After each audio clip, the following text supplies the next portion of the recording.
3-4 পড়ি এরকম আর কি। তখন মানে এরকম হতো যে একটু বড় হওয়ার পর আমি ফুপুদের বাড়িতে একটু বেশি থাকতাম। 6 মাস ফুপুর বাড়ি থাকলে 6 মাস নিজের বাড়িতে থাকতাম। বাট নিজের বাড়িতে থাকলেও বেশি একটা ক্লাস করা হতো না আমার ছোট থেকে। ফুপুর বাড়িতে কেন থাকতেন? মানে ফুপুদের কোনো মেয়ে ছিল না, আমার ফুপু দুটো ছেলেই ছিল। একা তো হচ্ছে আপনার ফ্যামিলিতেও আপনি একাই ছিলেন, তারপরে ফুপুদের বাড়িতে কোনো মেয়ে ছিল না, মানে ছেলে ছিল। তো ফুপু ভালোবাসতো ভীষণ। সো ওখানে থাকাকালীন এরকম হতো মানে খুব বায়না করতাম, মানে মিষ্টিটা জিনিস মানে ভীষণ পছন্দ করি। রাত নাই, রাতে 2টা বাজে উঠে আমি মানে কান্না শুরু করে দিতাম যে খেতে হবে। তো ফুপু সবসময় ফ্রিজে আয়না রাখতো যে জানে ও আসছে। তো এরকম প্রায় সময় একদিন রাত্রে এমন ছিল মানে আমি মাঝখানে, ফুপু ফুপা দুজন দুই সাইডে। অনেক রাত্রে 1টা বাজে ঘুম থেকে উঠে গেছি। তো উঠা চাদর নিয়ে নিচে নামতাম, নিচে নামে আমার ফ্রিজ খুলে একা একাই মিষ্টি খেতে গেছে, মানে মুখ দুই নেই অন্ধকারের ভিতরে খেতে যে আমি ওটা খুলতে যাই খেয়েছি। খেয়ে ওখান থেকে একটা বিড়াল গেছিল, তো আমি খুব ভয় পেতাম আবার। তো বিড়ালটা দেখে আমি জোরে জোরে মানে চিৎকার দিয়ে ফেলেছি। ঘুমের মধ্যে সবাই উঠে মানে আমাকে খুঁজতেছিল, আমার খুব বিছানায় উনি জোরে জোরে চিৎকার করতেছিল যে আমার মেয়েটার কি হইলো কি হইলো। তো এরকম ছিল, উনি লাইট জ্বালাই দেখে আমি নিচে দাঁড়ায় মিষ্টি খাচ্ছি। তো ওখান থেকে আবার বাড়িতে আসা হতো যখন পরীক্ষা হতো আর কি। অল্প কিছুদিন ক্লাস করে আবার পরীক্ষা দিয়ে আবার রেজাল্টটা মানে পরীক্ষা শেষ হলেই চলে যেতাম। তখন আমি অনেক ছোট ছিলাম, তুতলা ছিলাম, কথা ঠিক মতো বলতে পারতাম না, লিখতে পারতাম আর কি। রেজাল্ট তো হয়ে যাবে, ও তো বেশি একটা রেজাল্ট ছিল না, ক্লাস ভালো রেজাল্ট ছিল না বলতে ওটা তো এমন কোনো কঠিন ছিল না যে এটা পাস ফেলের কিছু। এরকম করে ফুরে উঠে যায়, এরকম করে মানে বছর একটা এরকম চলে যায় ফুরে। এরকম আমার একটা ঘটনা মনে পড়ে যেটা এরকম ছিল, মানে একদিন মা অ্যাকচুয়ালি আমাকে মানে আমি স্কুলে গেছি, উনি আমাকে রেখে আমার নানু বাড়ি চলে গেছিল। নানু বাড়ি চলে গেলে আমি বাসায় যখন আসছি আয়সা ফার্স্টে দাঁড়াতে বলি, তো মা কই বলছে ও তো বাপের বাড়ি গেছে, তুমি বসে থাকো, বিকেল বেলা আসবে। তো আমি তার বসে থাকতে রাজি না, এত কান্না করছি সব বই ছিঁড়ছে ছিঁড়ে মানে একটা কোঞ্চা দিয়ে সুতা দিয়ে মালা গেথে সারা বাড়ি মানে ঘর, আমাদের অনেক বড় একটা ঘর ছিল, ঘর দিয়ে পেঁচাচ্ছিলাম যে আমি আমার থুয়ে কেন গেল। এত কান্না করছি, চোখে বালু টালু দিয়ে মানে কষলে মানে চোখটা বাম চোখটা একদমই করে ফেলছিলাম, লাল করে ফেলছিলাম। দাদা গিয়ে তাড়াতাড়ি মাকে নিয়ে এসছে যে ওকে কেন রেখে আসছেন। মা আসছেন, আসলে মানে আমি এত রাগ করছি যে আর কথাই বলবো না। তো মানে আমি একটা বুঠি নিয়ে বসেছিলাম যে এখন আমার সাথে কথা বলতে আসলে আমি একটা কুপ দিয়ে দেবো। তো এখন কি করবো, মা তো বারবার দরজায় এসে লক করতেছিল যে খুলো, আমি এসে বসছি, খুলো আমি এসে, আমি করতেছিলাম না খুলবো না, চলে যাও চলে যাও। দাদা বারবার বলতেছিল যে খুলো আর যাবে না। তো এরকম করে অনেক বলার পর আর কি খুলে দিই। তো এরকম একটা ঘটনা ছিল ছোটবেলা, যখন আমি 5-এ পরীক্ষার আগে দিনের সময় হতে পারে, স্কুল থেকে আমার এরকম একটা রুটিন ছিল, আমি স্কুল থেকে 3 বাড়ির আগে থেকে চিল্লাতে থাকতাম মা মা আমি কিন্তু এসে পড়ছি, এখান থেকে মানে ভাত বেড়ে রাখাও মানে কাপড় না খুলে ব্যাগ নিয়ে ওখান থেকে চিল্লাইতাম। তো আমার মা আবার প্রত্যেক দিন মানে আমাদের একটা পুল ছিল ওই পর্যন্ত মানে আগে যে আমার জন্য ওয়েট করতো যে কখন আসবে। একবার স্কুল যাইতে শুনতে আসতে হতো, সবাই একা যেত, আমি যাইতাম না, জিদ্দের বসে থাকতো। ওদিন ওইভাবে আসছিলাম চিল্লাইছিলাম। তার আশেপাশে আমার আপারা দেখে মানে গ্রামের আসলে টাউনের গ্রামের অনেক ডিফারেন্স, এভাবে কথাগুলো চলে না। তো ওখান থেকে আবার বলতেছিল যে এখান থেকে চিল্লাই চিল্লাই তো যা লাগে, দুনিয়ার আর মানুষ কি মানে স্কুল করে না, তুই একাই করিস। তো এটা করলে আমি খুব মানে মুখ ভেঙাতাম আর কি, ওনাকে মুখ ভেঙে আবার মুখ ভেঙে বলছি আবার যাইও আমাদের বাড়িতে। তখন আর আব্বা গেলে যাইও একটা কিছু নিয়ে আসলে ভাগা তুলতে, তখন দিব না, এখন আমাকে মানে এইভাবে বললাম। তো ওখান থেকে আসতেছিলাম, আসতে সময় আমার মানে চাস্তো দিদি বাড়ি যেটা, ওখানে একটা পুকুর ছিল, একটা গাছ ছিল জিগার গাছ বলে, ওখানে হেলান দিয়ে মনে হয়, স্বাভাবিক কতটা মনে নেই। সো ওখানে একটা ছেলে দাঁড়িয়ে ছিল খুব কালো করে, আমি কিন্তু চিলে চিলে আসতেছিলাম। মা যখন স্বামী গেছে আমি মাকে সবসময় ব্যাগ দিয়ে দিতাম, আমি নিতাম না মানে, আর মানে মুখ ভেঙে ভেঙে আসতেছিলাম। মানে কালো ছেলে দাঁড়িয়ে, কালো মানুষ মানে আমি সুন্দর না, বাট আমি কালো মানুষ খুবই করতাম যে কালো কালো বলতেই থাকতাম। কালো দেখে আমি ও চিনি না কিন্তু, বাট আমি ওকে ভেঙে দিয়ে আসতেছিলাম। এভাবে বাড়িতে আসে খাওয়া দাওয়া করে মানে ড্রেসটা শুধু চেঞ্জ করতে যতক্ষণ আমি চলে যেতাম যে খেলতে হবে, দৌড়ে আসে চলেছে। ওই দিদির বাড়িতে আসতাম, ওরা আমার ফুপুরা বেশি একটা সিনিয়র ছিল না, 2-3 বছর, আসলে ওদের সাথে খেলতাম। খেলে মানে আসছে আসে বলতেছে ওটা কে আসছে, হ্যাঁ কালো করে কে আসছে আমার বাড়িতে। তো ফুপু বলতেছে, আমি ওকে চিনতাম না যে আমার ফুয়াতো ভাই, বলতেছে ওইটা আমার আপার ছেলে। তো বলছি ও কি আসছে, তো কালোকে সামনে বলছি, ও বলতেছে হ্যাঁ ও আসছে, ও এখান থেকে আমাদের এখানে থাকবে। এটা আমার ফুপু। ছিল সম্পর্কে আপনার কি হয়? ফুপাতো ভাই, মানে আপন ফুপাতো ভাই না, চাচাতো ফুপাতো ভাই সম্পর্কে আর কি। হ্যাঁ সম্পর্ক, ওরা ঢাকা থাকতো, আমি চিনতাম না। সো বলতেছে থাকবে, নেক্সট দিন আর পরের দিনে আর কি সে আমার সাথে স্কুল যায়, আমাদের স্কুলে ভর্তি হওয়ার জন্য। ক্লাস 5 থেকে আমরা একসাথে লেখাপড়া করি। মানে একই ক্লাসে ছিলেন আপনি? হ্যাঁ ও সিনিয়র ছিল, 3-4 বছর মতো বড় ছিল আপনার। হ্যাঁ, তারপর ছোট ক্লাসে ভর্তি হলো আপনার সাথে। আমার 2 ফুপু, ভাগ্নি ও আমি একসাথে একই ক্লাসে পড়ছেন? একই ক্লাসে। আমি ছোট ছিলাম, মানে বললাম না আমার ক্লাস 1-2 মানে নামই আমার লিখে নাই। আমার দাদা এই কমিটি ছিল, বলছে যে ও যদি ফেল করে তো ওকে নিচে নামাই দেবো, বাট আমি কথা বলতে পারতাম না, বাট লিখতে পারতাম খাতায়। সো এইভাবে আর আমার নামানো হয়নি। ঠিক আপনি automatically উঠে গেছেন? হ্যাঁ ঠিক আছে। ওকে। সো ক্লাস 5 থেকে একসাথে এরকম লেখাপড়া করতাম, মানে বছর একটা চলেই গেল, এইটা সেটা খেলা করতাম, কুতকুত এটা সেটা। বাট ও আমাকে খুব আদর করতো ছোট থেকে, মানে ছোট থেকে। হ্যাঁ ও বড় ছিল, তোর মা বাবা ছিল না ওকে, আমার মা ওকে আবার ভীষণ ভালোবাসতো, মানে যেটাই করুক না কেন আর কাউকে দেখা না দেখে ওকে দিয়ে খাইতো। বেশিরভাগ সময়টা আমাদের রুমে থাকতো। তখন আমি তো অনেক ছোট, ওইসব কিছু বুঝি না। তখন আমার একটা ভাই হয়, ও তো অনেক ছোট ছিল, ওকে আমি হিংসেই করতাম বলা চলে, মানে আমার বিরক্ত লাগতো যে ও কেন হলো, আমি একা ছিলাম, এটা ভালো ছিলাম, মা ওকে টাইম দিত, এটা আমার অসহ্য লাগতো। ওকে আলাদাই রাখতাম, প্রায় সময় খাটে শুলে মাকে বলতাম যে ওরে আলাদা করতে দাও, মানে আমি মাকে ধুয়েই থাকবো, এরকম ছিলাম। তো তখন ভাইয়া এসে ডাক দিত, রাজীব এসে ডাক দিত, মানে যা আসো আমরা খেলি গা, চলে যায়। তো ওদের সাথে এইভাবে যেতে যেতে মানে বেশি সময়টা মার থেকে আর কি আস্তে আস্তে একটু একটু করে আর কি সরে যায় আর কি, খেলাধুলাটা এটা বেশি হয়। মানে মা যেহেতু আপনার ছোট ভাইকে সময় দিচ্ছে, আর যেহেতু রাজীব এখানে আছে আপনাকে একটু আলাদা টেক কেয়ার করছে, সুতরাং মার কাছ থেকে ধীরে ধীরে সরে যাচ্ছেন।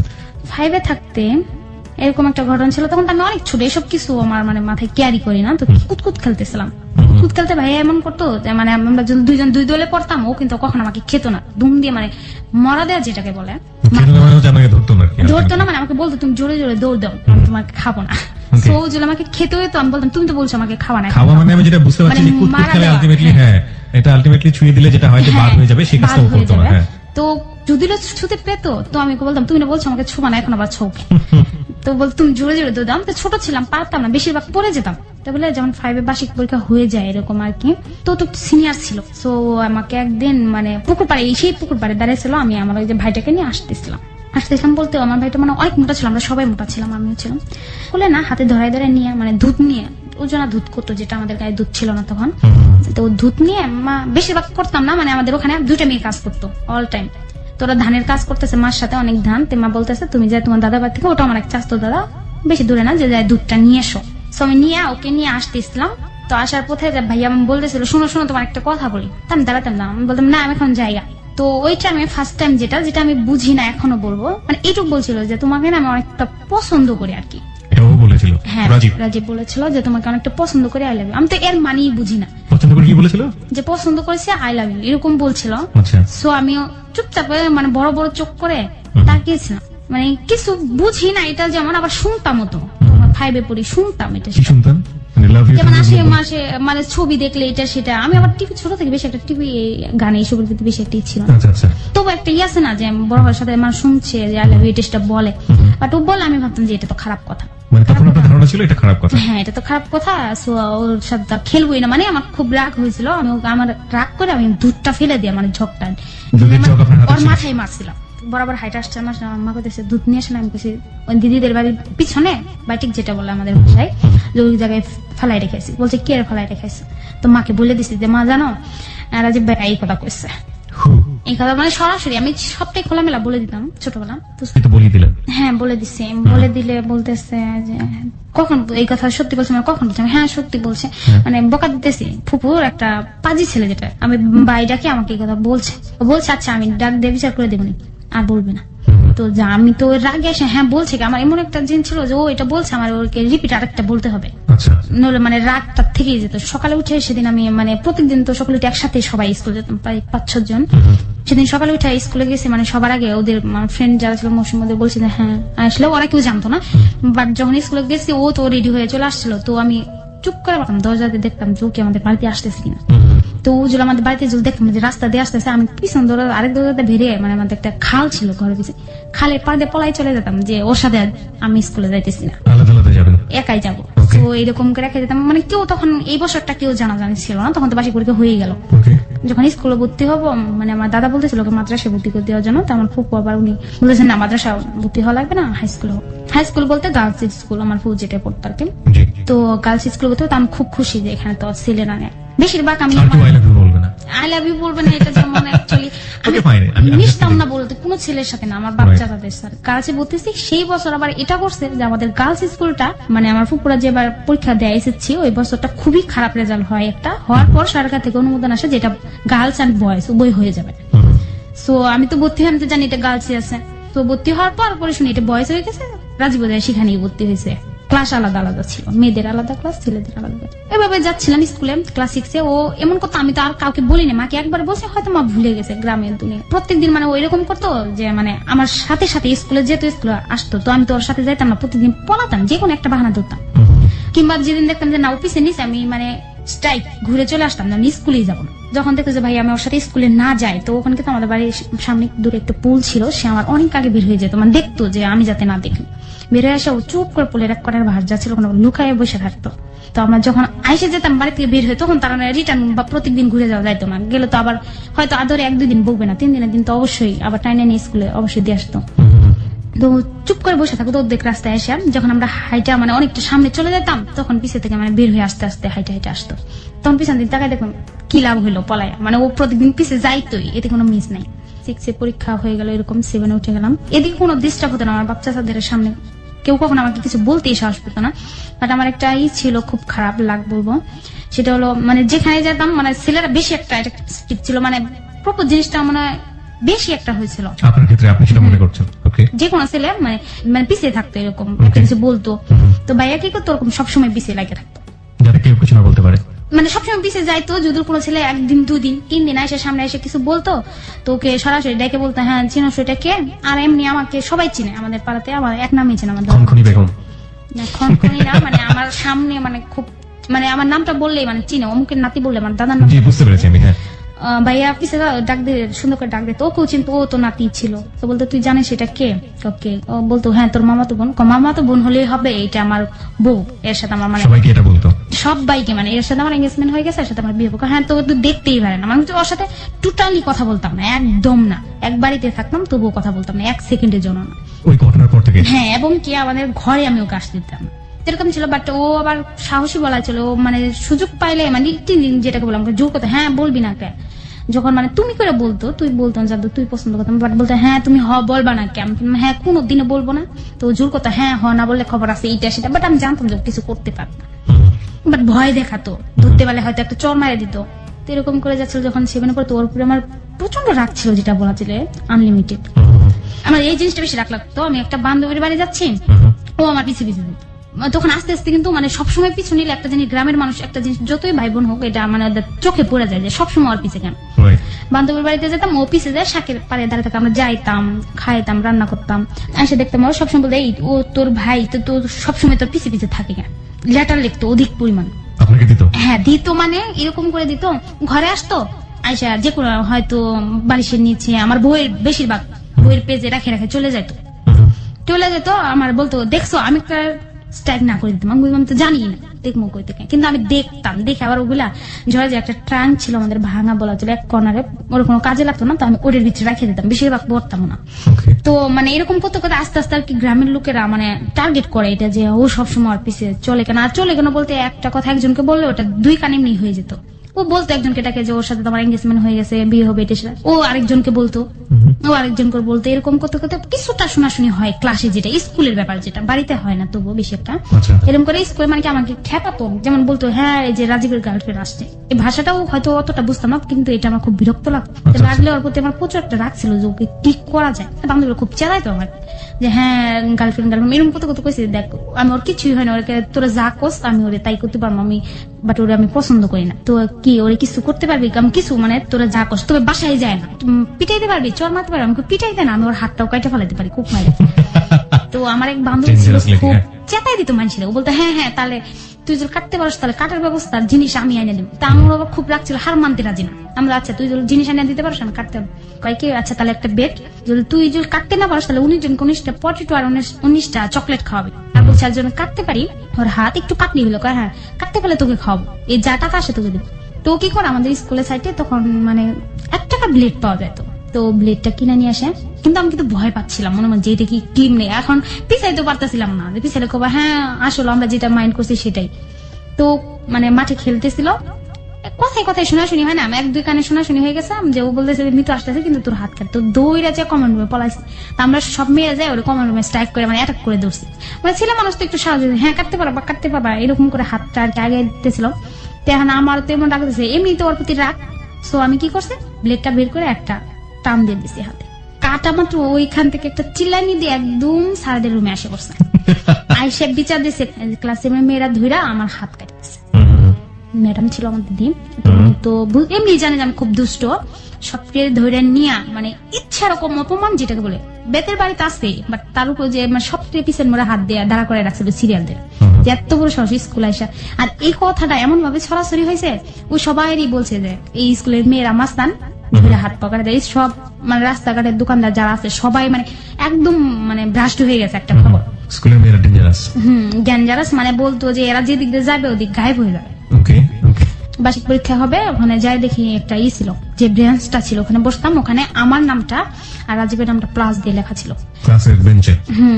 পরে আমার এটা দেখে আমার খুবই রাগ উঠলে, আমাদের দপ্তরি কাকা ছিল, খুব রাগ করে দাঁড়াইছিলাম। দপ্তরি কাকা ডাক দিছি যে এদিকে আসে না, আসার পর বলতেছি দেখেন তো এটা কি, দেখে চুপ করে দাঁড়াইছে, কে লিখছে? আমি তো বলছি যার নাম আছে সেই লিখছে। পরে মানে আমি এমন একটা করা ভাবে বলি যে আমি যে ব্যাগ নিছি, বই নিছি, তো কি হয়েছে এটা বিচার হবে ভালো, তা না হয় আমি এখান থেকে চলে যাবো। চলে যাই আমি আমার আব্বারে বলে দেবো, দাদারে বলে দেবো, তখন সে আসবে, সে এসে বিচার করবে স্কুলে।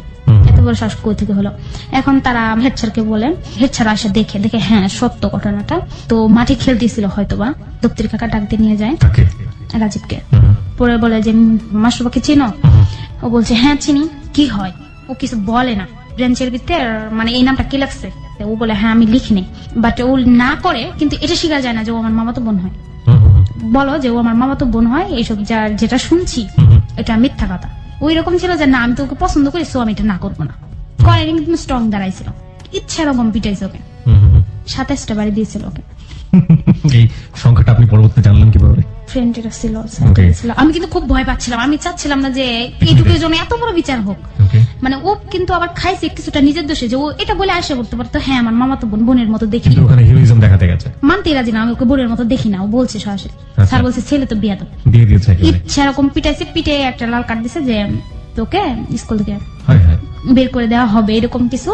তো পিটানোর পর ক্লাসে আসে বসছে, তো পিঠ দিয়ে রক্ত বের হয়ে যাচ্ছিল। এইবার আর কি সবাই জানাজানি হয়ে গেল যে ওদের ভিতর, বাট আমি কিন্তু তখন ওকে চয়েস করতাম না, কিছু না ছিল না, বাট এর জানাজানি হলো যে ওদের দুজনের রিলেশন আছে।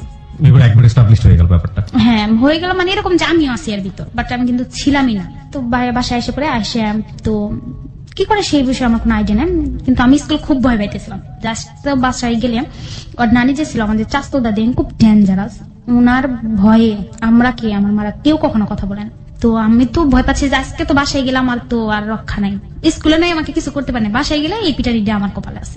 পুরো ভয় পাই আসে দেখি কোনো শব্দ কিছু নেই, ভাত খাইছি, চুপচাপ বসে আছি, কেউ কিছু বলে না। তো আমি একদম রিল্যাক্স হয়ে গেলাম।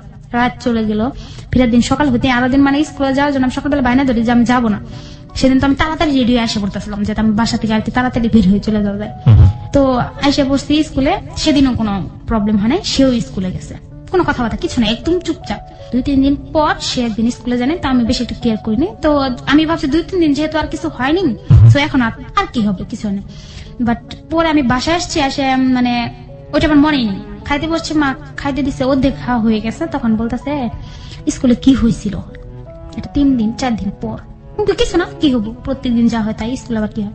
কিছু হয় নাই কেন, রাজীবকে বলে মারছে, মানে এটা আমার মা কিন্তু সব জানে, বাট আমাকে বলে নাই যে তোমার জন্য, বলছে রাজীবকে বলে মারছে।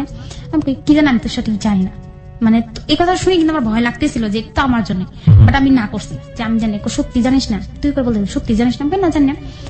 তুই যদি নাই জানিস রাজীবের পিঠটা এরকম ফাইটে রয়েছে, এরকম একদম লাল হয়ে রয়েছে, আমি জানি না। তুই বলে বিষয় দিয়ে মার খাইছিস, তার মানে ওর মাকে ফোন করা হয়েছিল, ওর মা ঢাকাতে যায়, আমার মার সাথে ইচ্ছা রকম ঝগড়া, যেটাকে বলে গ্রামে।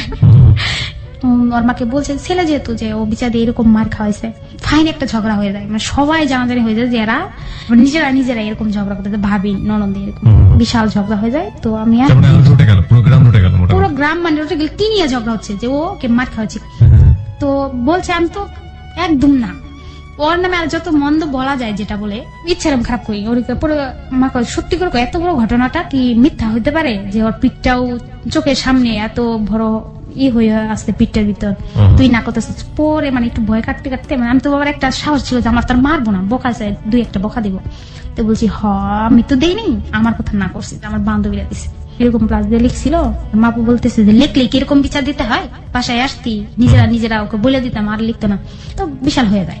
হয়ে যাওয়ার পর মানে ও আর আমার সাথে কথা বলে। ও যখন বার্ষিক পরীক্ষা হবে এরকম মানে হঠাৎ করে তখন মানে একটা জিনিস কি মানে সবসময় লোকটা কথা বলতো, পিছে পিছে থাকতো, হঠাৎ করে নাই, এটা কিন্তু একটু একটু খারাপ লাগতো যে হ্যাঁ লোকটা নাই মানে কোথায় গেল, নাই মানে ও আর আমার পিছু নিত না। ও আচ্ছা আচ্ছা, মানে ও যে মাইটা কাজগুলো করতো খাওয়ানোর পর সেগুলো আর করতো না। তো করতো না, তখন আমি করতাম এরকম মাইটা খাওয়ানো ঠিক হয়নি।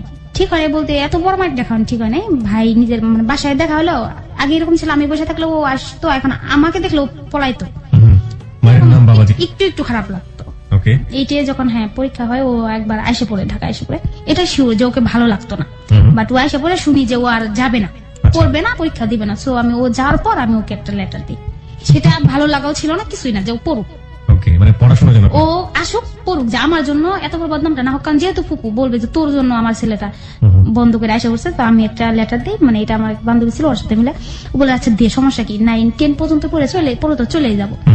লেটার দেই ছোট্ট একটা কাগজে, জাস্ট এই 3টা শব্দ লিখে দেয়, আমি আর কিছু লিখে, ও তো আমার সহ্য দেওয়া। আবার আমাদের লেটার দেওয়ার নিয়মটা এরকম ছিল, বাড়ি ছিল পাশাপাশি, বাট লেটার দিতাম 3 গ্রাম ঘুরা। ও যাই দিয়ে আসতো আরেকজনের কাছে, ওদের ঘুরে ঘুরে আসতো, 2 দিন 1 দিন লেগে যাইতো আস্তে আস্তে। আচ্ছা আচ্ছা, তো আসে ও তো মনে মনে ভাবে খুবই হ্যাপি, মার খেলো এভাবে চলে যায় 9-এ ওঠার পর। ও জানতো যে আমি ওকে লাভ করি, বাট তখন কিন্তু আমি ওকে লাভ জিনিসটা করতাম না বলা চলে। বাট লেটার দিতাম, যেটা সত্য কথা বলবো, ও দিত মানে এত লেটার হতো, যে টাইমটার কথা বলছিলাম, এটা ভরে গিয়ে মানে বস্তায় রাখা হতো ওর লেখাগুলা। মানে লেটার বলা চলে না, পত্রিকা বলা চলে একটা, হ্যাঁ এরকম করে ও লিখতো, আমিও লিখতাম। আমি যে লিখতাম তা এমনটা না। এর হওয়ার পর অনেকগুলো লেটার হয়েছে, আমার 21-22টা মতো হলে ও আমার কাকাকে এগুলো সব দিয়ে দেয়। পরে শুনি দেখো তোমার বাস্তি যে এতগুলো মার খাওয়াইছে আমাকে, এখন ও দিয়ে আমার পিছিয়ে পিছিয়ে ঘুরে। কতদিন পরে কাজটা করে? 8-9 মাস পরে। 8-9 মাস পরে, যখন আপনি চিঠিপত্র দিয়ে মোটামুটি তাকে হৃষ্টপুষ্ট করে দিয়েছেন, না 8-9টা চিঠি দিয়েছেন, হ্যাঁ ততদিনে কি আপনি তাকে বলেছেন যে আপনি তাকে পছন্দ না? করেন? একবার মুখে বলি। চিঠির মধ্যে কি থাকতো? এইটা হ্যাঁ আমি আপনাকে পছন্দ করি, আপনি আসেন পড়েন, সমস্যা নেই, আমার পিছু নিয়েন না, পাশাপাশি চলেন, এটা সেটা। ও যাটা লিখতো ওটার বিপরীত যেটা আসে আর কি, যা বুঝতাম আর কি। ওই সময়টা তো ও আপনাকে কি লিখতো? পছন্দ করে, ভালোবাসে, এই টাইপের কথা লিখতো? হ্যাঁ ভালোবাসা, আই লাভ ইউ এটা লিখতো, আর মানে নানান কিছু লিখতো, যে আজকে খেলতে যাবো, এটা সেটা এইসব কিছু। আচ্ছা, তখনও আপনাদের বাড়িতে আসেনি 8 মাস 9 মাস যাবত? না, ও তো আমাদের বাড়িতেই। তো চিঠিটা কোথা থেকে লিখতো? ও রুমে থাকতো, আমি আমার রুমে। আমি ঠিক বুঝলাম না, পাশের রুম থেকে পাশের রুমে চিঠি লিখছে? আমাদের মাঝখানে তো আমার চাচতো ফুফাতো ভাই ছিল না। না, তাহলে চিঠিটা কোথা থেকে লেখা হতো? আপনি কোথায় এসে বলতেন যে আসেন পড়েন? কোথায় গিয়ে পড়বে? পড়াশোনা তো বন্ধ করে দিয়েছে ততদিন নাকি? না না, তাহলে পড়াশোনা বন্ধ বলতে ও ঢাকা চলে গেছিল, যারা আসবে না তারপর তো আবার চলে আসে। ওরা আসে কিছুদিন পর, 15-20 দিন পর। 15-20 আসার দিন পর পর আমি ওকে ছোট একটা কাগজে লেটার আমার বান্ধবীর কাছে লিখে দিই, যে ওকে বলো যে আমি ওকে পছন্দ করি, ও থাকে পড়ুক। তো আবার বান্ধবী এসে ঘুরে ওকে দেখা হলে দিয়ে দেয়, উপরে তো হ্যাপি, ও আর যাইতো না, পড়বে এখন। আপনারা পাশের রুমেই থাকতেন, পাশাপাশি থাকতেন? পাশাপাশি বাড়ির মাঝখানে 2টা ঘর ছিল, কিন্তু চিঠিটা বান্ধবীদেরকে দিতেন? দিয়ে মানে অনেকটা এক মহল্লা ঘুরে আসতো, একদিনও লেগে যেত। ওকে, পরে আমার কাকা নিয়ে আসে বলতেছে এগুলো কি। মানে দুষ্ট ছিলাম, বাট আমি এইসব ব্যাপারে অনেকটাই লাজুক ছিলাম, কারণ বাড়িতে কোনো ছেলেদের সাথে মিশতাম না, ভীষণ একটা লজ্জা পাই। তারপর বলতেছে যে এখন তো তোর বিচার হবো। মানে আমি এটা শুনি না, এমন কান্না করে, আমি সহজে কাঁদতাম না, স্ট্রং ছিলাম, সেন্সিটিভ হলেও। তো আমি এমন কান্না করি যে আমি আর জীবন এটি করবো না, কান ধরে একদম উঠবস চাচার সামনে একদম। মানে আমার চাচার আবার ওর চাইতে কয়েক গুণ ভালো আমাকে বাসতো। তো বলতেছে এখন তো তোর বিচার করবো। পরে আমি কান ধরে উঠবস যে আমি আর মাফ করে দেন, এই শেষ, আমি আর করতাম না। ও যে নিয়ে নেন, ও দিছে 4-5টা রাইখা মোটামুটি 2 বস্তা নিয়ে এসে বসে, জানি না পরে কি করছে। পরে আমাকে হ্যাঁ দাঁড়ান, আর তো চিঠি দিয়ে দিতে পারতো না, মানে যেহেতু কাকার কাছে দিয়ে দিছে, তো এরকম দিয়ে দিলে আমি আর লেটার লিখি না। তো ফিরে লেটার না লিখলে, যেমন ভাইয়া রাজীব লেটার লিখতো আমাকে, লেখা দিত, আমি পুরো রাখি দিই, 2-3টা রাখে দেওয়ার পর যখন মানে রিপ্লি কোনো উত্তর না দিই, তো বলতেছে কোনো উত্তর আসে না কেন। আমি বললাম সরাসরি আমি হাঁটে গেলে বলতাম আমি আর এই ভুল করতেছি না, তুমি নিয়ে আমার চাচার কাছে সব দিয়ে দিচ্ছ, আমার মানে জিতটা তুমি শাসন করছো, আমি মার খাইছি, ওটার বিপরীতটা করছো, তোর কাছে 50-50 তুমি মার খাইছো, আমি লেটার দিয়ে দিছি, 50-50 কাম বাজে নাই, আমি আর তোমার রিপ্লি কোনো লেটার দিতাম না। পরে ও কি করতো, এটা মানে খুব মজার একটা ঘটনা। ভিতরে একটা আফা ছিল, আফা ডাকতাম দিদি যেটা হয়, ওনাদের ঘর ছিল মাটির দালান, যেটাকে বলে মাটির ওয়াল। তা থাকলে উনি আবার খুব চাকচিক্য ছিল, প্রায় সপ্তাহে 2-1 লেপা ওকে সুন্দর করে রাখতো। তো যখন আমি ওকে লেটার না দিতাম, তো ও কি করতো, ওই দেওয়ালের ভিতরে আঙুল দিয়ে লিখে যাইতো যে এটা করবে, অমুক জায়গায় আইসো, এটা খেলবে, এটা করবা। এরকম করতো, আর নিচে লিখতো যে উত্তরটা লিখো, খাতায় লিখতে হবে না, ওয়ালি লিখো, ডেইলি লিখো। ব্যাগে কষ্ট করে লেপছে আর আপনারা গিয়ে দেয়ালটাকে খাতা বানিয়ে ফেলেছেন। ওকে আমি আবার ওরটা হাত দিয়ে মুছে দিতাম। ওকে মুছে আমার যেটা আসতো যে যাবো, বেশিরভাগই লাগতাম হ্যাঁ আমি যাবো না, সরাসরি যাবো না। ও আবার লাগতাম যে না আসলে কিন্তু খবর আসছে, তো ওই কিন্তু বাসা থেকে যাই ধরে নিয়ে আসবো। প্রত্যেকদিন এরকম, মানে আর খাতায় কিছু লেখা হতো না, স্কুলে যাওয়া সত্ত্বেও পিছিয়ে যাইতো। আর বন্ধু বান্ধব যেটা বলা চলে, ওর যে ফ্রেন্ডটা, ওরা আমাকে প্রপোজ করতো, করলে ওদের কাছে যে তুই এটা কসকে, ওর সাথে তো আমার রিলেশন, মানে সবাই জানা যায়, মোটামুটি সবাই জানে। তো এরকম আফার দেলানের ঘটনাটা বলি, এটা যেমন রুজ রুজ লিখতাম, তো উনি তো লেখা বুঝতো না, বাট পিছিয়ে এসে দেখতো যে এটা তো দেলানটা কেনাবেড়া হয়ে গেছে, আউলে গেছে। তুমি বকতো প্রত্যেক দিন যে কারা এরকম করে, কিন্তু আমাদের রিলেশন এটা কিন্তু জানতো যে ওরা এরকম রিলেশন আছে। তো জানলে বলতো যে এগুলো কি লাইলি মজনুর কাম তো না, মানে এরকম আর কি বলতো। তো একদিন এরকম লিখতে লিখতে একদিন আমার এত রাগ করে, মানে আজকের দেলানটা লিখছে, কালকে যে আমরা দুইজনে অনেক ফুল ভরে ফেলাইছি। তো আমার এত রাগ করে ওর কাছে বিচার দেয় সরাসরি আমার নাম ধরে। তো আমার দাদা ডাকে নিয়ে সুন্দর করে জিজ্ঞাসা, এই কাজগুলো তো তোমরা করছো না? হ্যাঁ, লাইলি মজনুর কথা লেখার অনেক সিস্টেম আছে, মানে মজা করে বলতে খুব চেপ দিক তোমার দাদারা ইয়ার কি করতো, অনেক সিস্টেম আছে, তো অযথা এই মহিলার দেলানটা কি প্রত্যেকদিন নষ্ট করো, ওর তো দেখতে কষ্ট। তো আমি ভীষণ একটা লজ্জা পাই যে এইভাবে তো সরাসরি আর বলা হয় না, একবার চাচা বলছে একবার দাদা বলছে, বলা হয় না। তো আমি আর লিখি না, ভাইয়ের বলে দিই দেলানে আর লিখো না, আফার রাগ করে। তো এরকম ও লেটার দিতাম, আমি লেটার দিতাম। হ্যাঁ, শুরু হলো। একটা ঘটনা মনে পড়ে যে ও আমাদের ভীষণ একটা কষ্ট করতো, তো একলা থাকতো, বাবা মা ছিল না, তো ওর কাছে একটা টাকা থাকলো ওটা কখনো নিজে খেতো না, আমার জন্য আর আমার ভাইয়ের জন্য নিয়ে আসতো। মানে আমার ভাইকে এসে বলতো ভাইয়া না দুলা ভাইটা, তো ওর ছোট ছিল, কিউট ছিল, তো ওর ডাকতো, আর এক সময় একটা করে চকলেট দিত, নিয়ে আসে বলতো, ওর তো দরকার ছিল খাওয়ার। তো একটা ঘটনা মনে পড়ে, আমাদের বাড়ি থেকে অনেকটা দূরে একটা মেলা যাকে বলে তিক্ত হয়, ওখানে সে ও মাত্র মনে হয় 40 টাকা না 50 টাকা নিয়ে গেছিল, ওটাও তাকে 20 টাকার মনে আমার মা দিছিল। অনেক দূরে পথ, আমার হাইটে গেছিল, যায়া ওখান থেকে আমার জন্য একটা চুড়ির আলনা, 2 জোড়া কানের দুল, একটা শাবনুরের একটা ছবির পোস্টার। আমি শাবনুরের পোস্টার, হ্যাঁ আমি শাবনুরের অনেক ছিলাম, ছবি না দেখলে ওর ভালো লাগতো। তো ওর একটা পোস্টার, এটি মানে ওই টাকাটা দিয়ে ও নিজে না কিছু খায়, আমার জন্য নিয়ে আসলো। নিয়ে আসলে আমি আবার কেমন ছিলাম, ওর কোনো জিনিস আমি নিতাম না, রিপ্লে আবার ঘুরাই দিয়ে যেতাম ওর ঘরে। ও কিনা আমার ঘরে দিয়ে আসতো, আমি কি চুরির আলনাটা রেখে বাকি সবার ঘরে দিয়ে এসছি, আবার টাকাটাও দিয়ে দিতাম, যে চুরির আলনাটা 20 টাকা নিয়েছে 20 টাকা দিয়ে দিতাম। মানে আমার কেমন জানি খারাপ লাগতো যে ওর তো আব্বা আম্মা নাই, ওকে কে দিবে, আমাকে তো দেয়, আমি যখন যেটা চাচ্ছি পাইতেছি। তো এরকম করেই ক্লাস 9-এ তখন বার্ষিক পরীক্ষার আগে হয়তো লেটার লিখতে লিখতে একটু একটু ওকে হয়তো ভালো লাগতে শুরু করছে, মানে ভালো বাইসে ফেলাইছি যেটা বলা চলে, বাট মনের অজান্তেই কখন ভালোবেসে ফেলেছেন বুঝতে পারিনি। তো একটা জিনিস হয়েছে আমার সাথে, সেটা বলেছে যতটাই চঞ্চল ছিলাম ততটাই নীরব হয়েছি, মানে ভীষণ একটা লাজুক বলা চলে, আমি কারো চোখে তাকিয়ে কথা কখন এটা কখন class 9 this is very important point please শ্রোতা। এটা হচ্ছে অ্যাডোলেসেন্স পিরিয়ড যেটাকে বলে, যে বয়সন্ধিকাল। বারবারই আমরা হেলো 920 তে খুব বেশি এমফাসিস দিই। আর ও ক্লাস 5 থেকেই শান্ত ছিল, শান্ত বলতে ও ক্লাস 5 থেকে আমার পিছে মানে লাগিয়ে থাকতো। বুঝতে পেরেছি, 4 বছরে এসে মোটামুটি হাসিল করে ফেলেছে। না আমি যেটা বলছিলাম যে আপনি হঠাৎ করে শান্ত হয়ে যাওয়ার পেছনের কারণটা হচ্ছে, মানে ভীষণ লজ্জা পাইতাম, ভীষণ। ওকে মানে ওকে দেখলাম আমি রুমের বাইরে বের হতাম সরাসরি, মানে আপনার চঞ্চলতা তো আগে চেয়ে কমে গেছে। কমে গেছে বলতে ভীষণ করতাম ওর আর মায়ের পিঠ যা করা দরকার করতাম, ওর ঝুল দেখতাম যে না এই জায়গায় আমার এটা না করলে আমি ঠকতেছি, সো আমি ঠকে চলে আসে করতাম, খেলতাম না। মানে আলটিমেটলি ওকে দেখলে একটা প্রচন্ড লজ্জা পেতেন। লজ্জা মানে আমার সামনে পড়তে রাজি ছিলাম না, লেটার লিখতাম বাট সামনে পড়বো না। যেটা হয় আর কি, বয়সন্ধিকালে এক ধরনের পরিবর্তন আসে শরীরে এবং মনে, সেটাই হচ্ছে।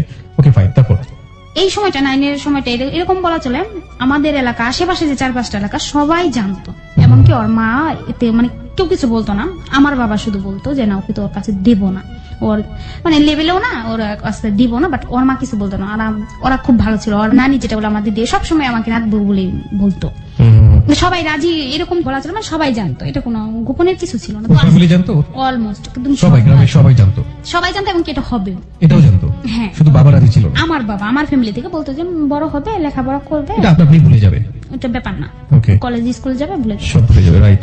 সো এরকম করে 9-এ যখন বার্ষিক পরীক্ষা হয় এভাবে চলছিল, মানে যেখানে যাচ্ছে ও যাচ্ছে, যেটা খাচ্ছি মানে আমার খুশিটাও দেখছে, আমি মানে মনের গুলোজুল বলে যে আমার এটা লাগবে, ওটা আগে প্রেজেন্ট করতেছে যে নাও, বেশিরভাগ মিষ্টিটা। একটা ঘটনা মনে পড়ে যে ও আমার পিছে পিছে মানে মিষ্টি নিয়ে ঘুরতেও বলা চলে, কখন যে নিয়ে খাইতে মন চায়। এরকম করে 9-এ বার্ষিক পরীক্ষা দিয়ে আমরা 10-এ উঠে যাই। 10-এ প্রথম সময় পরীক্ষায় একটা ঘটনা বলি, মানে কিরকম ইনভলভ হয়ে গেছিলাম যে আমরা পরীক্ষা দিছি, পরীক্ষায় আমার রেজাল্টে রুটিনই আমি উল্টা পাল্টা লিখছিলাম। তো আর একটা কথা বলা চলে, সেটা হচ্ছে এটা মানে না বললেন জানি না কারোর সাথে হয় কিনা, আমার এরকম রেজাল্ট হয়েছিল যে আমি অঙ্কে 1 পাইছিলাম। মানে এত বেশি প্রেমে মশগুল যে লেখাপড়ার অবস্থা 12টা বেড়ে গেছে, তাই তো? 12টা মানে 14টা।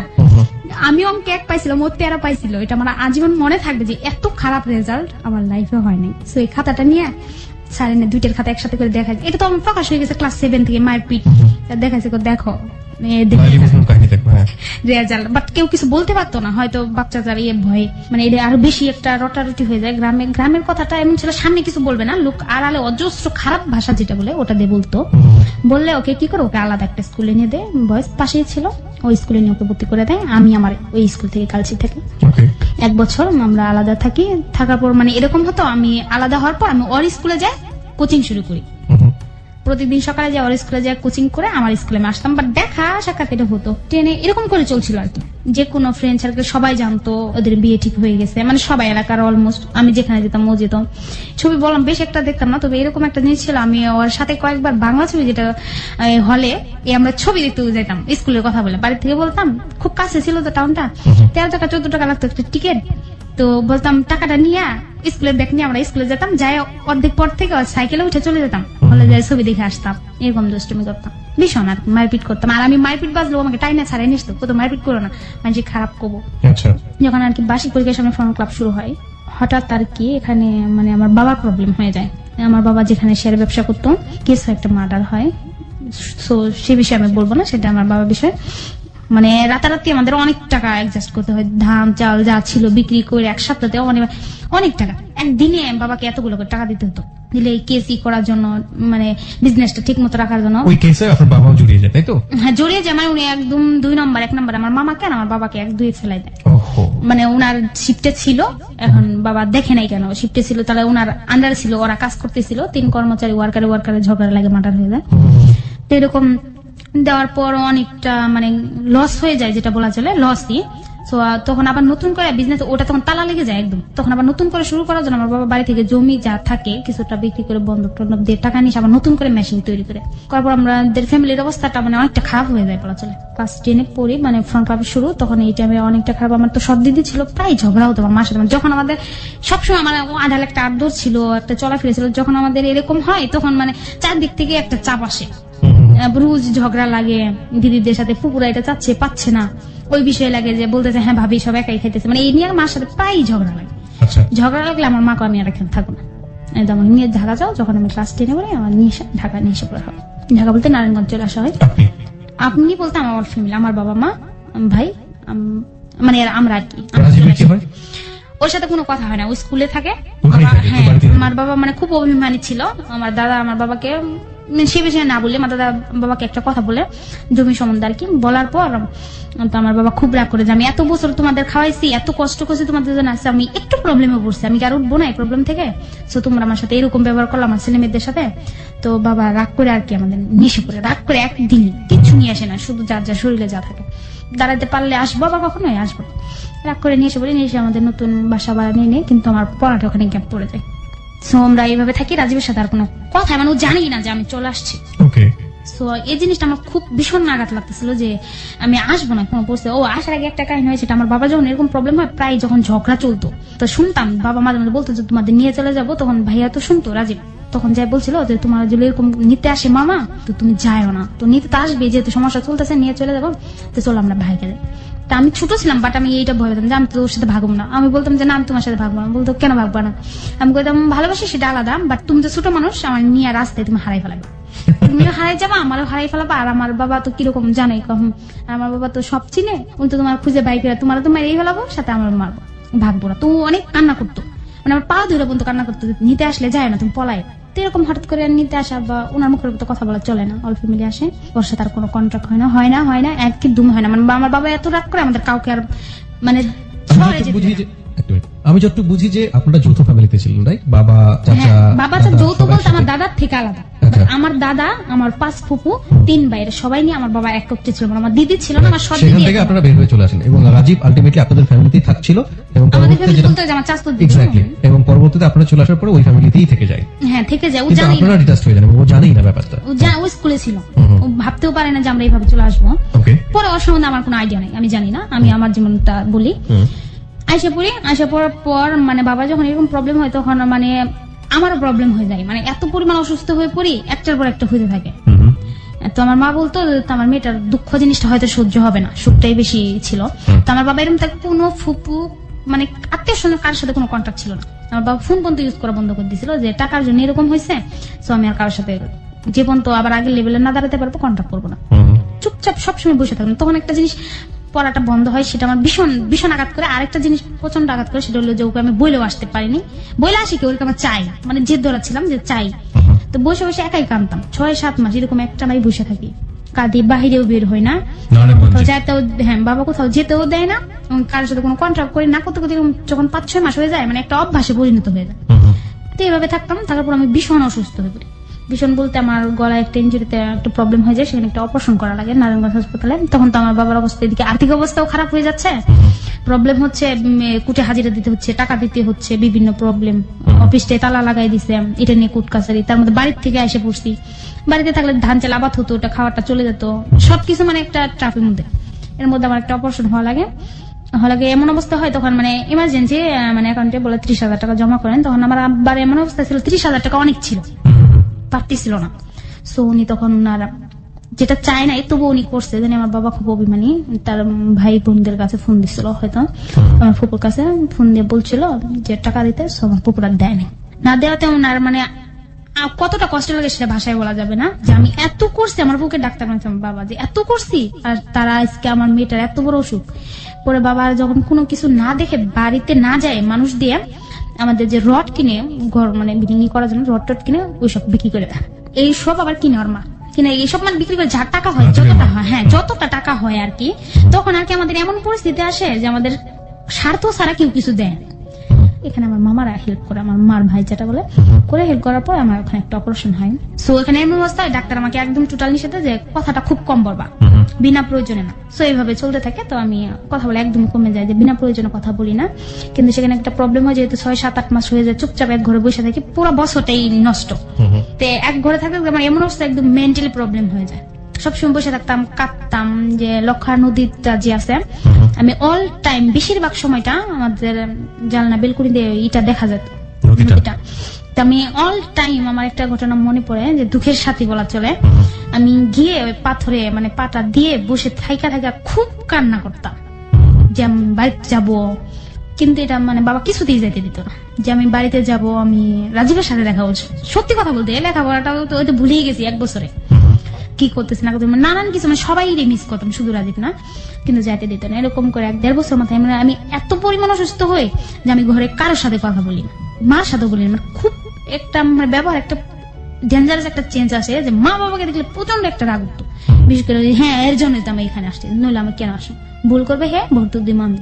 মানে বাবার সাথে মানে এই যে এসে ডাক দিত মাকে, এটা সেটা মানে বেশ একটা কেয়ার দিয়ে মানে শুনতামই না। যদি দেখতাম যে বাবা ঘরে ঢুকছে, আমি আরেক দরজাতে বের হয়ে যায়, সিঁড়ি দিয়ে উঠা পানি যে ট্যাঙ্কি ছাড়ছিল ওখানে বসে থাকতাম, চুপ করে লুকাই থাকতাম। নিয়ে একটা সামনে একটা পুকুর ছিল, বসছি দিয়ে ওই পুকুরে টুপ ফালাই বসে থাকতাম, যে ঘরে যাবো না, বাবা যতক্ষণ না যাবে। অফিস আসলে আবার ঘুমিয়ে যেতাম। আর মার সাথে তো মানে ভীষণ রাগ উঠতো, একে তো আমি অসুস্থ থাকতাম, দুই তো মানে রাজি থেকে কেন এসে পড়ছি। এরকম করে 1-2 বছর চলে যায়। চলে যাওয়ার পর ভীষণ অসুস্থ হয়ে পড়ি, সেটা হলো তখন আমাকে সাবান নিয়ে আসা হয় বিভিন্ন ডাক্তার দেখায়, ভয়াবহ। সেখানে আমার প্রায় 3-4টা রোগের মতো ধরা পড়ে। হ্যাঁ ধরা পড়ে যে এরকম ছিল, মানে অতি টেনশন যেটা বলে, যে ব্লাড জমাট বেঁধে যেত ব্রেনটে। আর এরকম ছিল যে আমার এক সাইড ব্লাড জমাট বেঁধে যায়, মানে পুরো বাম সাইড মানে প্যারালাইসিস এর মতো অবশ হয়ে যেত। তার প্যারাটাইফাইড জ্বর সাথে লিভার ফাংশন পানি এসে যেত, মানে অধিক পরিমাণ না খাতাম, খাওয়ার প্রতি একদম অনীহা এসে যায়। তখন 2 বছর অলরেডি চলে গেছে, মানে এমন কোন ট্রিটমেন্ট নেই, ওষুধ নেই। এখানে আমি মাসের পর মাস 7 মাস আমার ডাক্তার যারা আছে যে এরা ওষুধটা কেন সারে না। আর আমার বাবা কি করতো, যতটা ইনকাম হতো, যতটা আসতো, কিছুটা ঘরে দিত, খুব কষ্ট করে চলে, বাকিটা আমার ট্রিটমেন্টে চলে যেত। কোনো পরিস্থিতি আমি সুস্থ হচ্ছিলাম না। তখন ডাক্তারের ডিসিশন নেই যে ওকে একটা কাজ করো, যেটা করতে ভালো লাগে ওকে ওটা করতে দাও। এই সময়টা এই যে শেফার সাথে এর সাথে আমার পরিচয় হয়, আমার মানে দুঃখের ফ্রেন্ড বলা চলে। যখন আমি দুঃখে পড়ছি ওকে সাইডে পাইছি। শেফা মানে আপনার বান্ধবী? এই যে বান্ধবী যে বসে আছে নারায়ণগঞ্জ থেকে, তখন সাভারে এসে পড়া হয়। সাভারে চলে আসছে, মানে যে বান্ধবীকে সাথে করে নিয়ে আসছেন? হ্যাঁ সাভারে এসে পড়া হয়। তো ওরা ফ্যামিলি শো থাকতো, ওরা তখন ওই জায়গায় লেখাপড়া করতো, ওর বাইরে ওর বাবা মা থাকতো। তো ওর সাথে কথা হতো, ওর সাথে ফ্রেন্ডশিপ হয় আর কি। এতদিন আর আমার কার সাথে কোনো বন্ধুত্ব না, কোনো কিছু না। তো এরকম ওর সাথে একটু কথা হয়, কথা হলে মানে বেশি একটু কথা হতো না। তো বাবা এসে বলতো যে কি করবা, কি খাইতে চাও, কই যেতে চাও। তো আমার প্ল্যানই ছিল একটা, আমি বাড়িতে যাইতে চাই, আর কোনো কথা নেই। এর মাঝখানে কি রাজীব আপনার সঙ্গে কোনো যোগাযোগ করে? না, ওর আমার কোনো কন্ট্রাক্ট ছিল না। ওকে। তো এরকম করতে করতে 2.5 বছর 3 বছর হয়ে যায়, মানে কিছুতে আমি সুস্থ যখন না হই, খুব মোটা ছিলাম, শুকিয়ে যাচ্ছি, এক সাইড পুরো অবশ হয়ে যায়। তো ও তখন সবসময় আমার সাইডে থাকতো। মা যখন রান্না করে যেত অল টাইম আমার সাইডে থাকতো, হাতই করে দিত, পাই করে মানে দিত। আপনার এই বান্ধবী? হ্যাঁ, অল টাইম আমার সাইডে মাথা ধুয়ে দিত, অল টাইম। মানে আমার সাথে গল্প করতো আর কি, আমাকে হালকা করার চেষ্টা করতো। ও জানতো? ও জানতো বলতে ওর সাথে মানে আমি সহজে বলি না, বন্ধুত্ব না হলে সহজে কারোর সাথে মনের কথাটা বলি না বলেই চলে। তোর সাথে যখন মিষ্টি মিষ্টি একটু অনেকটা ও আমার হেল্প করে, আমার কষ্টগুলো একটু একটু বুঝিয়ে, তখন ওর সাথে আমি আলাপ করতাম রাজীবের কথাই। মানে পৃথিবীর মধ্যে একটা মেয়ে বলবো যে ও কখনো এই কথাটা আমার বিরক্ত বোধ করতো না, এত বলতাম মানে ওর কথা, রাজীবের কথা মানে শেষ করার মতো না। 1 বছর পুরো ওকে না দেখে গল্প করছে, তো ও মাঝে মাঝে বলতো যে তুমি যেরকম পছন্দ করো ছেলেটাকে, ও কি এখন তোমাকে পছন্দ করে? ও এই সময়টা এরকম হয় যে আমাকে স্কুলে ভর্তি করে দেওয়া হয় ওখানে সবাই, বাট আমি ক্লাস করতে পারি না, শুধু পরীক্ষার জন্য আর কি। ভর্তি করা হয়? টেনে ভর্তি করা, আবার নতুন করে 1 বছর গ্যাপ দেওয়ার পর 1.5 বছর হয়ে যায়, বাট নিয়ে ভর্তি করা হয়। স্যারেদের বাসায় আমরা ভাড়া নিই, একটা স্যার থাকে, ওকে। তো উনি হেল্প করে যে আমার স্কুলে পড়ো, ক্লাস করতে হবে না, সুস্থ থাকে। তো ভর্তি করে দিলে ক্লাস তো করতাম না, বেশি সময়টা বাসায় থাকতাম। তো ওর সাথে সবসময় গল্প করতাম, এটা সেটা বলতাম রাজীব সবসময় আর কি, রাজীব সম্বন্ধে যে গল্প করতাম, যে এরকম ছিল একটা ছেলে, এরকম করতে, এটা সেটা। আর একটা জিনিস আমার খুব খারাপ লাগতো তখন, যে আমি আর ক্লাস করতাম না, এই জন্য হঠাৎ যদি কখনো ক্লাসে যেতাম, এটা কোনো ছেলে যদি প্রপোজ করতে এটা ছেড়ে, তো তখন আমার ওর কথা আর বেশি মনে হতো, রাজীবের কথাটা। তখন আমি এই ভয়ে আমি আরো ক্লাস করতাম না, যে আমি ক্লাসই করবো না। ওকে। এরকম ও শুনতো, শুনে বলতো যে এখন ও তো হয়তো তোমাকে ভুলে গেছে, ও আরেকটা মেয়ের সাথে হয়তো রিলেশন করতেছে, এটা সেটা, ও এইসব কিছু বলতো। বলার পরে এরকম করতে করতে প্রায় 3 বছর হয়ে যায়। 3 বছর মাথায় তখন আমি আরো বেশি অসুস্থ হয়ে যাই। আমি খুব অসুস্থ, আমি পরীক্ষাটা দিই, মানে সবাই ভাবছিল যে না পাশই করবে না, তবে 5 নাম্বারটা এসে যায়। একটু একটু করে আমার বাবার অবস্থা একটু ভালো হয়, আমরা এই প্রবলেম থেকে বেরিয়ে আসি। তখন আমার কাকার আস্তে আস্তে যাইতো, সাহস করে বাবাকে বই পেতো, তো যাইতো। তার বাবা কালকে কিছু বলতো না, যাই দেখে যখন আমি এতটা অসুস্থ, তো বলতো ওকে নিয়ে যায়, মাসে ওকে বাড়িতে নিয়ে যায় একটু ভালো লাগবে। তো নিয়ে আসে, তো গ্রামে এসে নিয়ে এসে আমার চাচা চাচিরা অনেকদিন রাখে প্রায়। আবার এখানে একটা কথা ছিল, আমি যে পড়তেছিলাম, আমি যে পরীক্ষা দিচ্ছি, এটা এই সম্বন্ধে রাজীব একদম মানে জানা ছিল না, কেউই কিছু জানে না। ওকে আমি চাইছিলাম ওকে একটা সারপ্রাইজ করবো, যে দেখে এত কষ্ট দিল, আমরা আগে সামনের দিকে। হ্যাঁ, পরে আসি, আসার পরে দেখি তো নাই।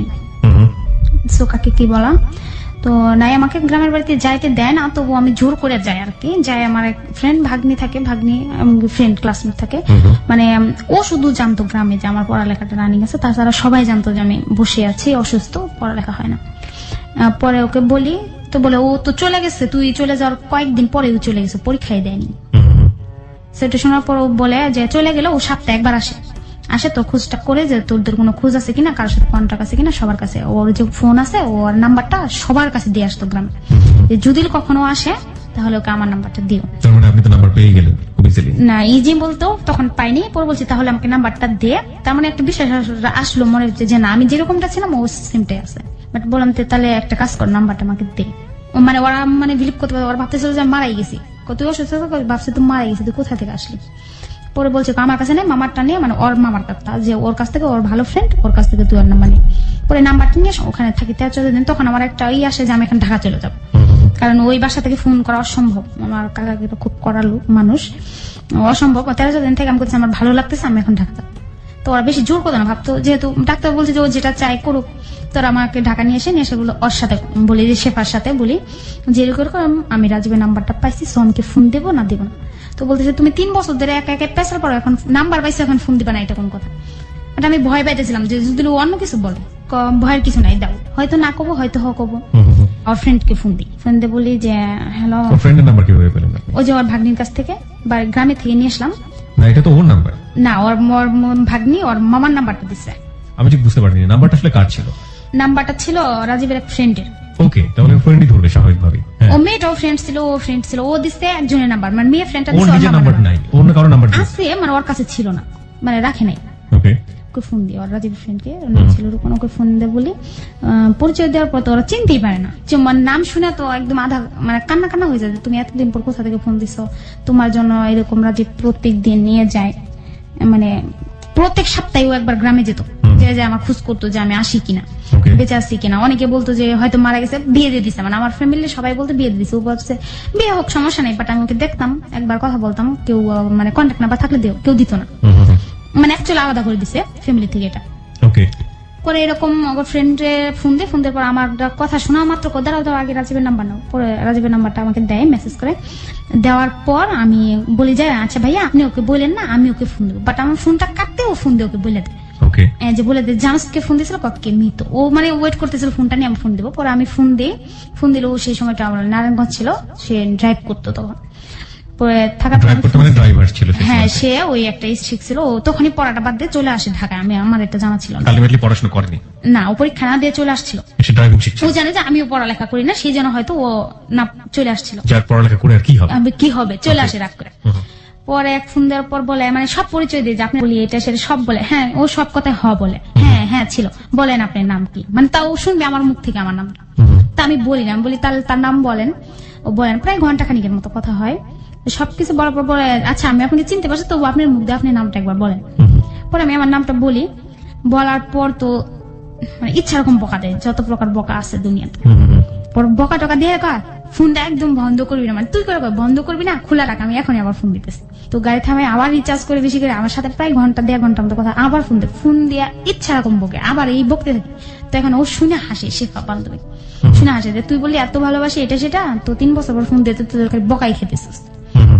বুকে টেকে কান্না করে ফোন কাটে দিছে। শেফাইটা জানলো কিভাবে? আপনি ওর সামনে তো ফোন দিছি, ঢাকায় এসে ওর সামনে লাভ দিছে, মানে শুনে আমি নিজেই লজ্জা পাচ্ছি ওর সামনে যে এত ভালোবাসে সে তো আমাকে ইচ্ছা রকম শয়তান বলে বলতেছে, যে শয়তান এটা সেটা, শয়তানের দাদি এইসব বলতেছে, মরস নাইকা মানে এইসব বলতেছে, বাজে আসুস কে। পরে এরকম বলার পর বলতেছে রাখ, তোর সাথে আর কে ফোন দিছিস, আর কোনো কথা কইতাম না। রেখে দিছে, আবার ওই ফ্রেন্ডটি ফোন দিছে যার কাছে নাম্বার নাম, ফোন দিয়ে ওর কাছে কান্নাকাটি করছে যে ও তো এত বছর পর ফোন দিছে, আমি আবার ওরে বকা দিছি, ও তো ফোন বন্ধ করে দিবে। সেমটাই আমি করছি, আমি দিছি ফোন বন্ধ করে, যে ও মানে এত বকা দিছে আমি আর ফোন করবো না। একদম 13 দিন পর আবার ফোন রানিং করা মাত্রই ওর রিংটা আসলে ও কানাকাটি করে যে তুমি আবার ফোনটা বন্ধ করছো কে, আমি তো বকা দিছি এটা রাগে যে তুমি এতদিন কন্ট্যাক্ট করার চেষ্টা করো নাই কে, সো তুমি কি এটাও বুঝো না, এখনো পোলা পানি আসো। তো এইসব কথাতে আসলে অন্য সকল কথা হয়নি, সবসময় ওর সাথে মানে কথা বলতাম, কথা বলতে এরকম হয়।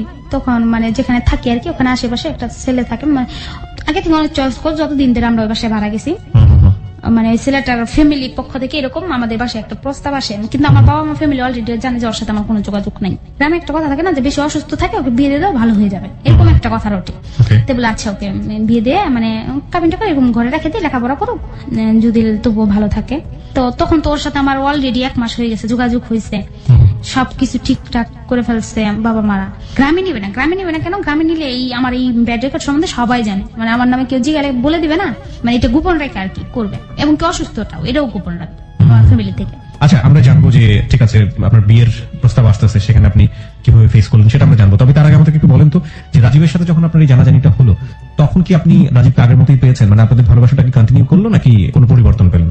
কোনো পরিবর্তন নাই, আরো বেশি, মানে আরো তীব্র আকার ধারণ করলো। তীব্র মানে আরো বেশি, যে আর ওর এটাও বিশাল একটা অভিযোগ যে আমি ওর সামনে আসতে চাইনি, এত খুব কান্নাকাটি, মানে খুব কিছু, মানে সবকিছু আগের মতো। আমরা সবসময় ছোটবেলার গল্পই করতাম, ফাইন মানে ও আমাকে ছোটবেলার জিনিস আরো বেশি মনে করাইতো যে আমরা এমন করতাম, এরকম করতাম, তুমি ভুলে গেছো। তারপরে যেটা বলছিলেন আপনার ফ্যামিলি থেকে আপনার বিয়ের জন্য প্রস্তাব আসলো। হ্যাঁ প্রস্তাব বলতে ওরা নিজের আগে থেকে মানে সবকিছু ঠিক আছে, মানে আমাকে তো দেখে সবসময় বাসায়, তো দেখার কিছু ছিল না। তো ওখানে আমাদের বাসায় আসে, বোন আসে, মা আসে, আসার পর মানে কি বলবো, ওখানে আসে বলে মানে এমনি তো আমাকে দেখে কিছু জিগায় না, কিছু বলেন, দেখে যে এমনি শান্তশিষ্ট, কারোর সাথে বেশি কথা বলে না, কোথাও যায় না, এমনি ভদ্র জানে। তাই সাথে তো বলে যখন দেখি যে সবকিছু না ফাইনাল হয়ে যাচ্ছে, কথাবার্তা ফ্যামিলি থেকে ঠিক হবে, তো তখন আমি আর মানে কোনো কিছু না পড়তে আমি কি করবো, তখন তো ফার্স্টে রাজীবের সাথে যোগাযোগ, ওকে আমি বলি না, মানে সত্য কথা বলবো যে আমার প্রবলেম গুলো সহজে আমি রাজীবকে বলতাম না, মানে যত দূর সম্ভব নিজে সলভ করতাম। পরে যাই আমি সরাসরি আন্টির সাথে কথা বলি যে আমার ফুফাতো ভাইয়ের সাথে এরকম বিয়ে হয়েছে, সো আপনারা আর কি মানে বললেও কিছু হবে না, আমি কিন্তু বিয়ে করবো না। একদম গিয়ে শাশুড়ি হবু শাশুড়ি যাওয়ার সম্ভাবনা ছিল, তাকে একদম সরাসরি এটা বলে দেন। সরাসরি মানে আমার ওটা ভীষণ বিরক্ত লাগতো যে এটা বলবে কেন। আমি বলছি যদি বিশ্বাস না জানেন আপনি একটা কাজ করেন, গ্রামে যাইয়া আমার নাম আর রাজীব বলেন যে ওরা কে কার কি হয়। তা আমার একটা কনফিডেন্স ছিল যে গ্রামে যাই বলা মাত্র লোকে বলে দিবে, কিছু তো সামনে না বলে আড়ালে তো খারাপ বলবেই, এতে কোনো মিস নেই। তো এরকম বলার পর তো ছেলের মা তো বলছে যে এই পোলাপান মানুষ মনে হয়তো আগে বলছে এটা সেটা, তো আমি বারবার বলছি যে আমি করবোই না। তো ওরা আসছে ঘরে এসে কি কোথায় আপনার মেয়ে এরকম কথা বলছে, অসুস্থ থাকে, আপনারা কেন বিয়ে করাবেন, আমি বলে দিছি। বলার পর মা আর কিছু বলে নাই, না বললে আমাকে ডেকে বলছে যে নিজের বদনাম তুই নিজে কে করস, লোকের মুখে শুনুক, তুই নিজের কথা নিজে করবি, বিয়ে করবি না সেটা হচ্ছে আলাদা কথা। পরে মা বলতে তুই কি এখন রাজীবের সাথে কি তোর কোনো কন্ট্রাক্ট আছে না? তুই যে জানোস না? ছেলেটাকে আপনার সাথে বিয়ে দেওয়ার কথা বলা হচ্ছে সেই ছেলেটা কি করতো? দোকান ছিল ওদের ওখানে, আচ্ছা, মানে এক ধরনের বাট আমাকে ভালো লাগতো না, মাস্তান টাইপের ছিল, মাস্টার টাইপের ছিল। আচ্ছা, ভীষণ বিরক্ত লাগতো। আর আমি যখন রাস্তাঘাটে চলাফেরা করতাম ওই রুটে আমি বেশি বের হতাম না, তবুও মানে ও আমাকে দূর থেকে ডাকতো, মানে গেলেই বলতো বউ কেমন আছো, যে জিনিসটা আমার প্রচন্ড বিরক্ত লাগতো। ওর গেলেই বউ কেমন আছো, বউ কেমন আছো, মানে এখানে থাকলে তো মানে ওর একটা কলা করা হয়েছিল, হ্যাঁ বউ, এমনি কোনো কথা হতো না, দেখা হতো না। কাহিনী কি রাজীব আপনাকে বউ বলে পরিচয় দিচ্ছে, এই ছেলে আপনাকে বউ বলে পরিচয় মানে দিচ্ছে? ওটা মানে চেতনার জন্য করে, এই ছেলেটা যেটা করতো এটা হলো চেতনার জন্য, যে আমি Okay, okay. রাগ করে ফেলতাম। দিস ইজ ভেরি মানে অড, এটা করা উচিত না যে কোনো কাউকে। আরেকটা বড় জিনিস যেটা হচ্ছে কোনো মেয়েকে বা কোনো ছেলেকে যদি ভালো লাগে আপনার, সেই ভালো লাগার উপস্থাপনটা এত সুন্দর হওয়া উচিত যাতে ওই মানুষের কাছে আপনার একটা খুব সুন্দর অবয়ব তৈরি হয়। সেটাকে অশ্লীলভাবে উপস্থাপন করা ম্যাক্সিমাম তাই করেন হয়তোবা, অথবা করেন না, এটা অন্যায় এবং এটা ভালো লাগে না। একটা চিন্তা করে দেখুন, যে মানুষটাকে আপনি পছন্দ করছেন, সত্যি সত্যি যদি পছন্দ করবেন তাহলে সেই মানুষটা আপনাকে ভালো ভাবুক, যদি আপনাকে জীবনে নিতে নাই পারে অন্তত ভালো একটা পার্সোনালিটির মানুষ ভাবুক আপনাকে, সেটার জন্য তার সাথে ব্যবহারটা একটু চিন্তা ভাবনা করে করা উচিত। ওকে, হ্যাঁ, তারপর কি হলো? তখন একটা জিনিস খারাপ হয়, সেটা কি আমার বাসা বাড়িতেও এই খবরটা আর কি হয়ে যায়। ছেলের মহিলা মানুষ কিন্তু একজন আরেকজনের সাথে চর্চা জিনিসটা বেশি করে। তো ও যে আরেকজনে বলছে যে ওর মেয়ে এরকম এরকম মা বাপে বলে বিয়ে দিবে, আর মেয়ে এরকম এরকম কথা বলছে। তো এরকম করতে করতে এক ফ্যামিলি দুই ফ্যামিলির করতে করতে মোটামুটি কম বেশি সেখানে সবাই একটা মানে গুঞ্জন চলে কিছুদিন আর কি। ওকে, মা বাবা বেশ একটা করে না, এটা কোনো ব্যাপার না, স্বাভাবিক এক দুটি। তা মা বাবা ভাবতো যাও তো কোনো কন্ট্রাক্টই নাই, ও একলা ই করে কি করবে, দুই একবার এরকম করে ঠিক হয়ে মাঝখানে যে আপনার কন্ট্যাক্ট হয়ে গেছে এটা না, জানেন না? জানতো না। কথা হয় অলরেডি মানে সারাদিনে মানে কি বলবো 18, 20, 22 ঘন্টা কথা হয়ে যায়। ঘুমান কখন, খান কখন, কোনো ঠিক ঠিকানা নাই? না, ওর সাথে ঠিক ঠিকানা বলতে সব ঠিক ঠিকানা আছে। ওর সাথে এরকম কথা হতো, ও কখনো ফোনের লাইন কাটতো না, মানে এটা একটা অভ্যাসে পরিণত হয়েছে, কাটতাম না। আবার বাইরে বের হলো, রুম থেকে যে আমি বের হলাম, লাইনে আছে, অন্য কারোর সাথে কথা বলতেছে, সমস্যা নাই। আমার ফোনটা মানে আলাদা ছিল, ও দুটো ফোন ইউজ করতো, একটা ওর মানে চাকরির জন্য অফিসের জন্য ওটা আলাদা ছিল, আমার যেটা ওটা আমারই ছিল। ওকে, 24 ঘন্টা এনগেজ? 24 ঘন্টা ওটাতে থাকতো, ওকে। মানে সবসময়। আর এতে কি হতো, আমি যাও একটু মিশতাম আপনার ফ্যামিলির শারীরিক এবং মানসিক অবস্থা তখন কেমন, মানে আপনি কি সুস্থ হয়ে গেছেন? না না, তখন অসুস্থ ছিলাম, কিন্তু তখন একটা জিনিস আসতেছিল, সেটা হচ্ছিল কি, যে আমি ওষুধ খাইতাম না, রাগ করতাম, ফলে দিতাম, এটা করতাম না। আচ্ছা, এটা করতাম আস্তে আস্তে আর কি শুধরাইতেছিলাম। শুধরাইতে বলতে এরকম ছিল যে যাও একটু মিশতাম ফ্যামিলির লোকের সাথে, ওর সাথে কন্ট্যাক্ট হওয়ার পর এত কথা বলি, তো ওদের সাথে মিশে আরো বন্ধ। ওই দিন তখন আমার আরো বিরক্ত লাগে যে ওরা আমার কেউ না ডাকতো, তো আমার বেশি বেটার হতো, আমি সারাদিন ওর সাথে থাকতাম। ওকে, ওর সাথে কিন্তু কথা হয় বাট দেখা হয় না। পরে আমি বলি যে আসো আমরা দেখা করি, ও মানে আসতে সাহস পায় না, যে কি কিরকম হয়েছে 3 বছর 3.5 বছর 4 বছর পর, মানে কার লেভেল কিরকম গেছে এটা। পরে আসে ওর 2-3টা ফ্রেন্ড নিয়ে, ফার্স্ট টাইম যেটা দেখা হয় নবীনগর, যেটা বলে সবার স্মৃতিসৌধ, এসে দাঁড়ায় থাকে। তো আমাদের বাসা ওখানে সাইডে ছিল, তো আমরা যাই, আমি এর সাথে যাই, শেফার সাথে ফার্স্ট টাইম। তখন তো আমি খুব মানে রোগা ছিলাম, যাই দেখি দাঁড়াইছে, বাট আমি কিন্তু ফোনে কথা বলতেছে, বাট আমি চিনতেছি না সামনে একটা ছেলে আসতেছে। তো শেফা বলতেছে এই ছেলেটা হতে পারে, বাট ওর আগের সাথে বর্তমানে কোনো মিল ছিল না। মানে আগে ছিল কেমন শুকনা শাকনা ছোট মোটো, এখন তো একদম মোটা কাটা একদম বড় মানুষ হয়ে গেছে, আর আমি ছোটই রয়েছি। এরকম না, মানে আমি ওকে চিনতে পাইনি, ও আমাকে চিনছে। তো আসে হাতটা দেয় যে নামো, আমি তো আগে থেকে বললাম একটু হিমটেল একটু খিটখিটা ছিলাম, তো ওর হাত ধরে নামবো, আমি কি নামতে পারি না নাকি? আমি এমনি নামিয়ে গেছি, মানে এটা আমি কখনোই করতাম না, যে কারো হেল্প, এটা আমার অসহ্য লাগতো। নেমে গেছি, আর বন্ধু বান্ধব সবাই তো পরিচয় করে দিল, তো মানে সবাই তো দেখে অবাক, বাট আমি যখন ওখানে যে দাঁড়াইছি, আর বন্ধুরা সবাই আমাকে চিনে। এই জিনিসটা মানে আমার বেশি সারপ্রাইজ লাগছে, মানে সবাই চিনে আমার চোখ, আমার মুখ, আমার অল মানে সব সম্বন্ধে ওদের আইডিয়া আছে, এইটাই মনে এইটাই মনে দেখে বলে হচ্ছে হ্যাঁ এটা মাসরুফা। মানে ও ওদের কাছে এত বলছে আমার কথা, কি কিরকম সব, এবং কি ব্যবহার বন্ধ দিয়ে এরকম খিটখিটা ব্যবহার, এরকম মানে সবকিছু বলছে। তো সবাই চিনছে, এরকম আধা ঘন্টা থাকা হয়। তবে আমরা যে জায়গায় থাকি, আমরা কেউ কার সাথে কথা বলি না, মোবাইলে এটাই ভালো ছিল আমার কাছে, সামনাসামনি কথা বলার দরকার নেই। পরে আসে বলি, ওখান থেকে এলে ফার্স্ট দেখা হয় ওর সাথে। আপনার কতদিন পরে? 3 বছর 3.5 বছর, 3 থেকে 3.5 বছর পরে। একের পর দেখা হয়। দেখা হওয়ার পর তো মানে এরকম হয়, আসে পরে মানে আসে বলে আমি ওর সাথে এটা শেফার সাথে এটা মানে বেশি পেশাল পাতে থাকি, যে ওই রকম হইলো কিভাবে, ও তো বেটা হয়ে গেছে, মানে মোটা কাটা হয়ে গেছে। এটা আমার খুবই লাগতো, যে আমি তো ছোটই রয়েছি, কিন্তু ও কেন তো লম্বা হয়েছে, ও কেন তো বড় হয়েছে, ও একটু ওই ছোট থাকতে, ও তো ওর বয়স বেশি হয়ে গেছে। মানে আমি বলতাম, তো আমাকে সেবা বলতো তুই বড় হস না, তাই কি তোর বয়স কম আছে, তোরটাও বাড়ছে। পরে বলতো ও তো তোর সিনিয়র, এমনি একটু বড় হবে। কথা চলতো, তো ভাইয়া আমাকে দেখে যায় খুব আফসোস করে, যে আমি আগে কত ছিলাম। ভাইয়া বলতে রাজীব, ওকে সবসময় ভাইয়া বলে ডাকতাম। রাজীবকে আপনি ভাইয়া বলতেন? হ্যাঁ সময়? সব সময় Okay. ছোট থেকে Okay. খুব কষ্ট পাইছে যে তুমি আগে এরকম ছিলা এরকম স্বাস্থ্য ভালো ছিল তাই তো বলছে? এত সুন্দর ছিল, এটা সেটা তোমার এত অসুস্থ হয়েছে, তুমি ঠিক মতো খাও নাই, খালি কাঁদছো, এটা সেটা পরে সবকিছু শুনতে পারবো। হ্যাঁ এরকমটা হয়েছে। পরে আস্তে আস্তে এরকমটা হয় কি অসুখগুলো আস্তে আস্তে সারতে থাকে, ভালো হয় যেটা বলে। তো একটু ভালো হলে কি হয় এরকম মানে পড়ালেখা এইসব বিষয়ে আর ওর সাথে কোনো কথা হয় না। কথা হয় না বলতে ও তো বাদ দিছে, এটা আমি শুনতে পাই ওর সাথে আমার এই বিষয়ে কথা হয় না। কিন্তু ও খুব শখ করতো যে ওর গার্লফ্রেন্ড ওয়াইফ এরকম কিছু লেখাপড়া করবে, ও ড্রপ করবে স্কুল কলেজে, এরকম কিছু ছিল। ও আমার সবসময় বলতো পড়ো, আর আমি মুখ পিছে না করতাম যে না আমি পড়বো না, পড়তে ভালো লাগে না। বাট অলরেডি আমার চাপ ছিল। তা আমি যেতাম এরকম, আমি যখন বাড়িতে যাবো এটা সেটা ওকে মানে এত বড় একটা সারপ্রাইজ দিব ও ভাবতে পারবে না। ওর সাথে মানে আমি কখনোই লেখাপড়ার বিষয়ে কথা বলতাম না, সরাসরি বলতাম আমার পড়তে মন চায় না। এবং কি আমার গ্রামের যে ওরা জানতো যে আমি ভর্তি হয়েছি, পরে নেক্সট টাইম পড়তেছি। ওকে আমি মানা করছিলাম যে তোকে যদি কখন জিজ্ঞেস করে তোর মামা তুই কোনোদিন বলিস না। ও বলে ও তো আমাকে জিজ্ঞেস করবেই না, আসেই না, এখন তার আসে না। পরে আমার সাথে যোগাযোগ হওয়ার পর ও একবারে অফ করে দিছে গ্রামে যাওয়া। পরে আমি একটু যখন সুস্থ হই তখন আমাকে আবার মানে গ্রামে নিয়ে যাওয়া হয়। গ্রামে নিয়ে যাওয়া মানে এরকম মানে আমরা একটা কনসার্ট হয় আর্মিদের, যেমন এটা সেটা আমার কাকার ফ্রেন্ডটা ছিল, তো ওখানে রাত্রে যায় অনেক অনুষ্ঠানে, এটা সেটা দেখা করি। তো ওখানে একটা ছেলে থাকেন, আর্মি থাকে, নতুন চাকরি নেই, নতুন চাকরি হবে আর কি। তো দেখে মানে আমাকে অনেক চয়েস করে, আমার সঙ্গে আইডিয়া ছিল মোটামুটি। তো আসে আমার কাকাকে, আমার ছেলে মেয়ে কিছুই ছিল না, আমি ছিলাম, ওদেরও কিছু ছিল না, কোনো ছিল না মেয়েও না। তো আসার পর আসে বাসায় এসে খাওয়া দাওয়ার পর মানে আমার নাম্বারটা নিয়ে যায় আর কি। মানে নতুন চাকরি নিচ্ছে তো এখন একটা বিয়ে করবে, কোয়ার্টার নিবে, এরকম বাসায় হয় যেমন সরকারি চাকরি, তো ওই বিষয়ে আমার ভালো আইডিয়া নাই। তো এরকম বিয়ে হবে, ফ্যামিলিতে কথা হয়, মানে ছেলের ইয়ের আসে, চাচা যারা থাকে ওরা আমার চাচার ফ্রেন্ড থাকে, তো ওরা আসে। আমি তখন কিন্তু জামালপুরে মানে আমার বাড়িতে, আমার ফুপুরা থাকে ওখানে, আমি আমার বাড়িতে। তো আমার চাচা ওখানে যখন থাকে তখন রাত্রে ওনার ফ্রেন্ডটা এসে খাওয়া দাওয়া করে কথা বলে, আমার সাথে কথা বলে। কিন্তু আমি মানে ওর সাথে অল টাইম কথাতে ব্যস্ত থাকতাম। আর আমি যখন বাড়িতে যাই থাকতাম, ওর সাথে আমার সপ্তাহে একবার দেখা হতো।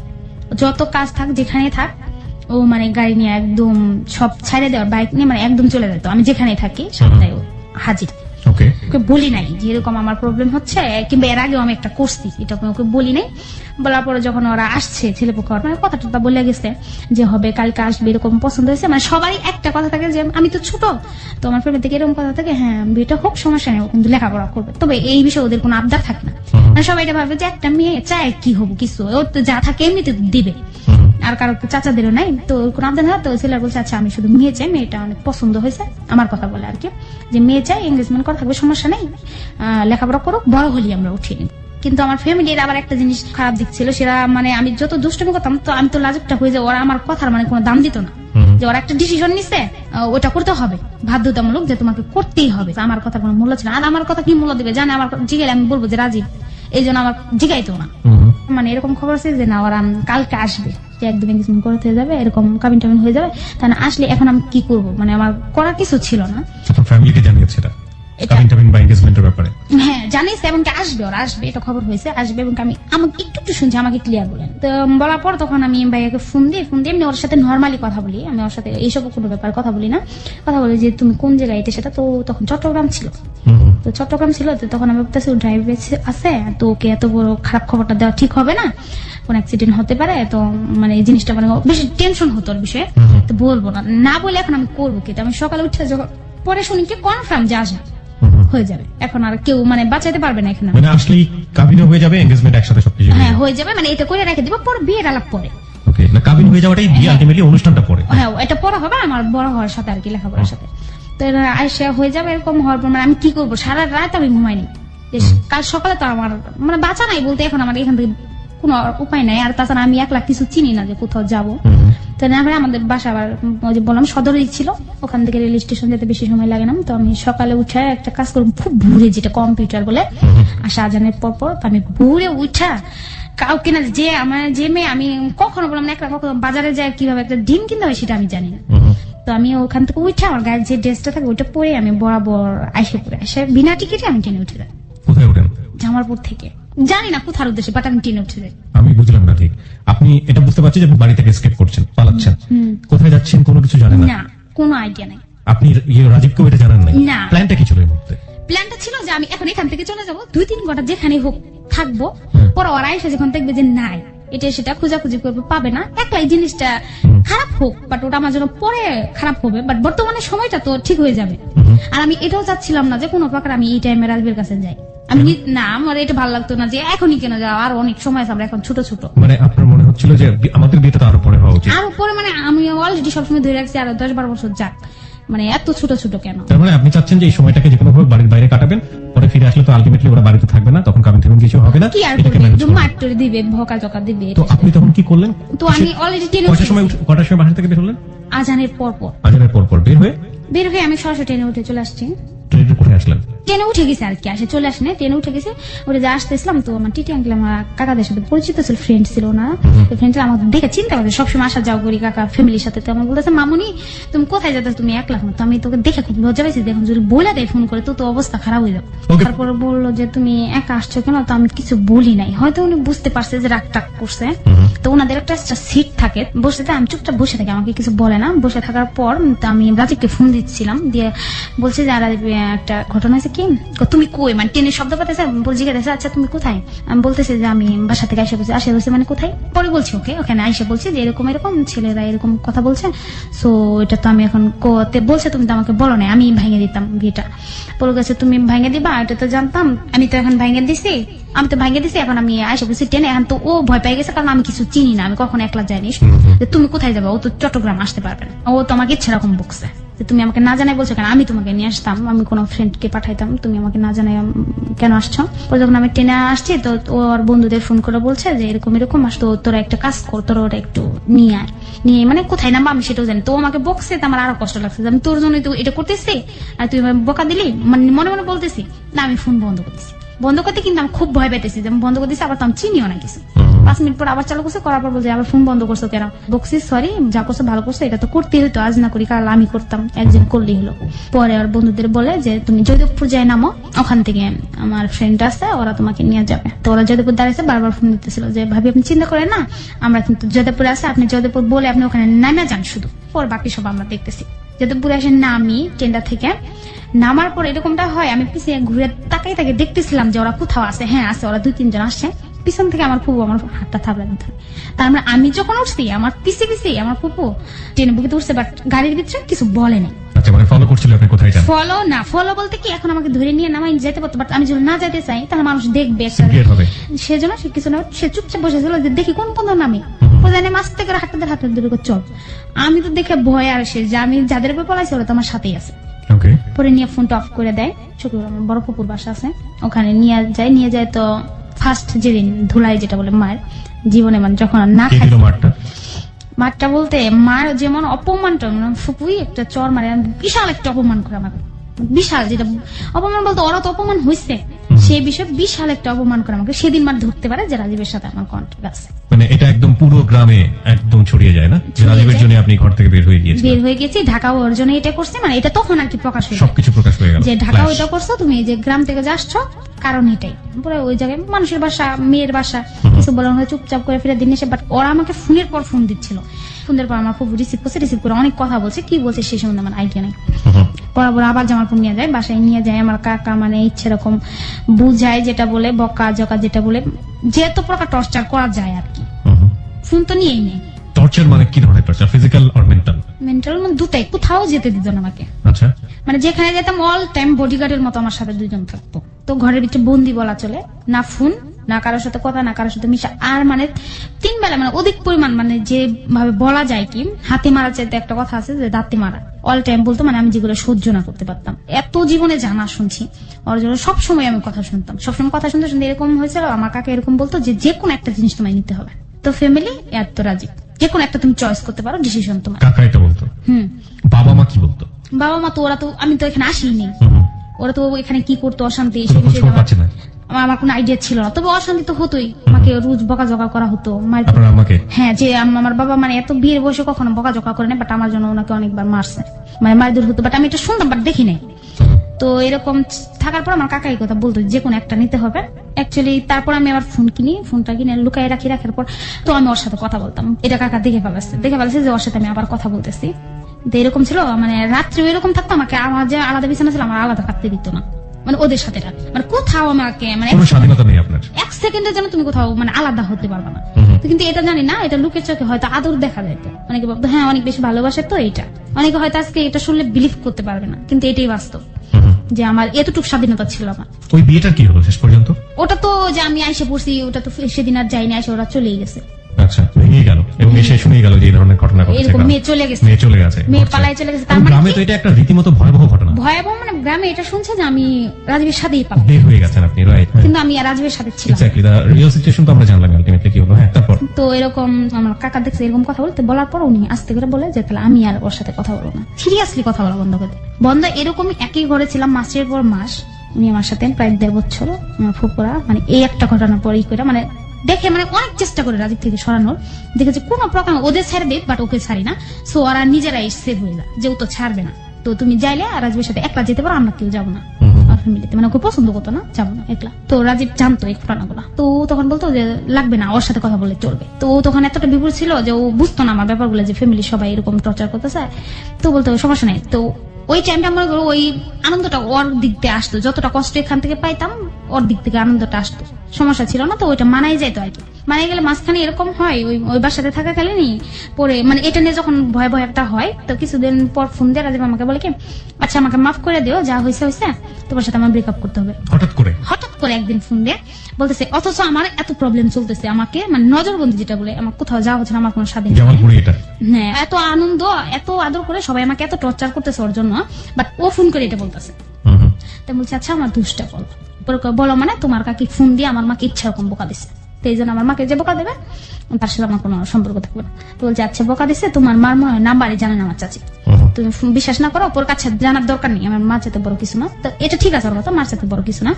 তো জানার পর আবার একদিন পর ফোন দিচ্ছে, আমি বলছি আচ্ছা মা ঠিক আছে, তুমি শুধু সত্য আর মিথ্যাটা যাচাই করো। তুমি সরাসরি আমার কাকির কাছে ফোন দেয়, ফোন দিয়ে বলে যে মামি নাকি আমার মাকে ফোন দিয়ে বোকা দিচ্ছেন, বলে আমি তো তোর মার নাম্বারই জানি না, আমি কেন তোর মাকে বোকা দেবো, মেয়ে আমাদের ভালো না, এখানে তুই আসো নাই, সাথে ওর ফুপুও ছিল, তোর মাকে কেন বোকা দেবো।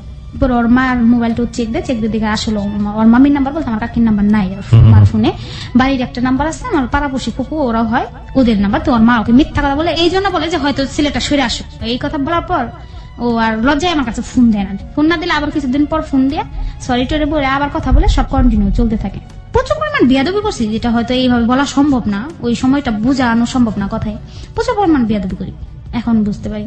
তো বিয়াদবি করার পর তো আমি ওখান থেকে চলে আসি, আমার কেউ কিছু বলে না যে তুমি থাকো, তাহলে কতটা বিয়াদবি করছি আমি, এত ভালোবাসতো তারা বলে না যে তুমি থাকো, তোমার যেখানে যা ভালো লাগে তুমি সেখানে থাকো, মানে আমার উপরে কোনো আর জোর নাই।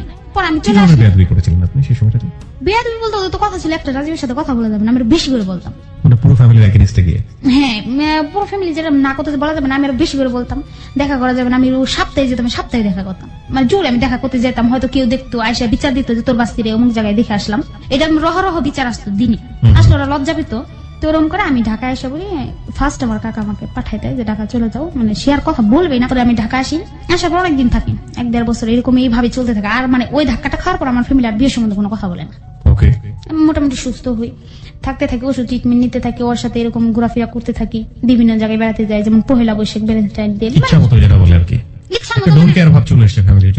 হ্যাঁ চলে আসছে, মানে এরকম থাকে যে কলেজ যাওয়ার কথা, এমনি তো ক্লাস করি না, বাট ও আসার কথা হলে বাসায় এটা বলতাম যে কলেজ গেলাম আজকে বন্ধু বান্ধবী যাইতে হবে, বাট কিন্তু ওরা কিন্তু জানতো না আমি রাজীবের সাথে যেতাম, কিন্তু এখানে এসে কি করতাম, কলেজ কিসের, আমি তো ওর সাথে বেড়াইতাম, ব্যান্ডটি এরকম ছিল। আর ওর ফ্যামিলি মানে এরকম বন্ধু বান্ধবের ইনভলভ ছিল, মানে ওদের সাথে ঘুরতে গেলে ওরা দেখলে আমাদের ফ্যামিলিতে বেশি একটা বলতো না, কেন সবাই জানতো যে বিয়ে হয়ে গেছে।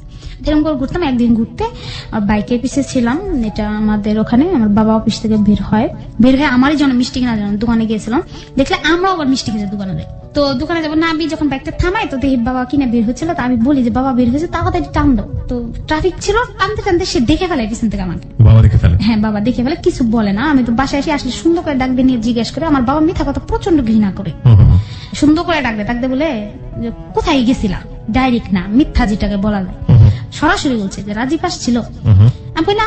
তো আমার বাবা এই কথা বলা মাত্র আমার মানে ধরুন একটা চটকানা যেটাকে বলে একটা থাপ্পড় মেরে দেয়। এই কি আপনার বাবার প্রথম গায়ে হাত তোলা? হ্যাঁ অ্যাকচুয়ালি কি এটা অনেকের কাছে সিম্পল লাগতে পারে যে একটা মারি দিছে এমন কি হয়ে গেছে, কিন্তু যারা কখনো খায় নাই তাদের কাছে আমি মনে করি একটা অনেক কিছু, অনেক কিছু। আমার কাছে একটা চোরে অনেক কিছু মানে প্রশ্নের জবাব ছিল। চোর মানে তো আমার মা তো ধৈর্য যাওয়া ভাগ যে মেয়ের গায়ে হাত তুলছে, যে মারসুকে এত বিয়াদবি করে মারি না, মারসুকে আমার মা যাওয়ার পর আমাকে একটা দেয়, আমার মাকে মিনিমাম 10টা দেয় ওই সময়টাতে। হ্যাঁ মানে আমার একটা পুরাটাই মার উপর ঢালে, যে বাসার থেকে গেছে তুই দেখোস নাই, তুই সারাদিন বাসায় বসে থাকে করসটা কি, তুই একটা মেয়ে কন্ট্রোল করতে পারিস না?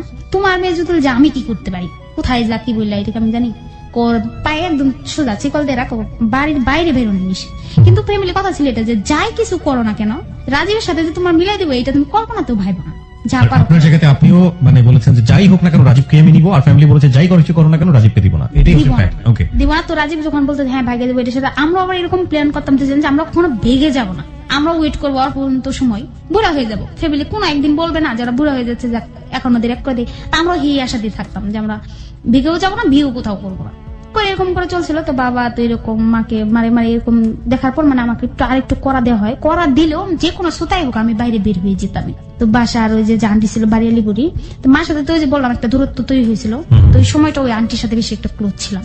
ওই আন্টি আমাকে সাথে নিয়ে নিয়ে বাইরে বের হতো, বাইরে বের হলে ভাই আসতো, ওই সময় রাজীব আসতো, আসলে আন্টি সব আমরা সব ফ্যামিলি ভাবে বেড়াতাম। আমাদের বেড়ানোর মধ্যে এমন কোনো ছিল না যে একা একা যেতে হবে কোথাও। ওকে, ওকে। তো আন্টিরা সব আমরা একসাথে বেরাতাম, এরকম করে প্রায় সময় ঘুরতাম ফিরতাম বেড়াতাম। তো আন্টির সাথে কথা বলতো। তো ভাইয়া পুরোপুরি মানে এই ছিল যে এখন মৃত্যুর পর অনেকটা চাপ আসে বিয়ে সম্বন্ধে এ সম্বন্ধে, মামার অনেক টর্চার করে। তো ভাইয়া শুনছে যে এরকম শুনে তো অবাক যে ওর গায়ে হাত তুলছে, তো মারতে পারে না। এই ঘটনাটা হওয়ার পর আসলে বাবা অ্যাকচুয়ালি চেঞ্জই হয়ে যায় বলা চলে। তারপরে বলা চলে একটা চোর আমি বলবো শুরু ছিল এটা। এরপর অ্যাকচুয়ালি আর ধরা পড়তাম এরকম, ওর সাথে ধরাও পড়তাম ওরকম। মারও খেতেন? মার প্রতিনিয়ত বললে মার বেশি, আমি আমার চেয়ে আমার মা বেশি খেত। এটা আপনার খারাপ লাগতো না যে একটা জিনিস দেখুন, আমি খুব কমন একটা কোশ্চেন করি, লাইক রাজীবের মা কোনো কারণে অপমানিত হয়েছিল, সে আপনার সঙ্গে সঙ্গে সঙ্গে বলে দিল যে আপনার সাথে ব্রেকআপ করে ফেলবে, আর আপনার মা আপনার এবং রাজীবের কারণে প্রতিনিয়ত আপনার বাবার কাছ থেকে টর্চার হচ্ছে, আপনার খারাপ লাগতো না?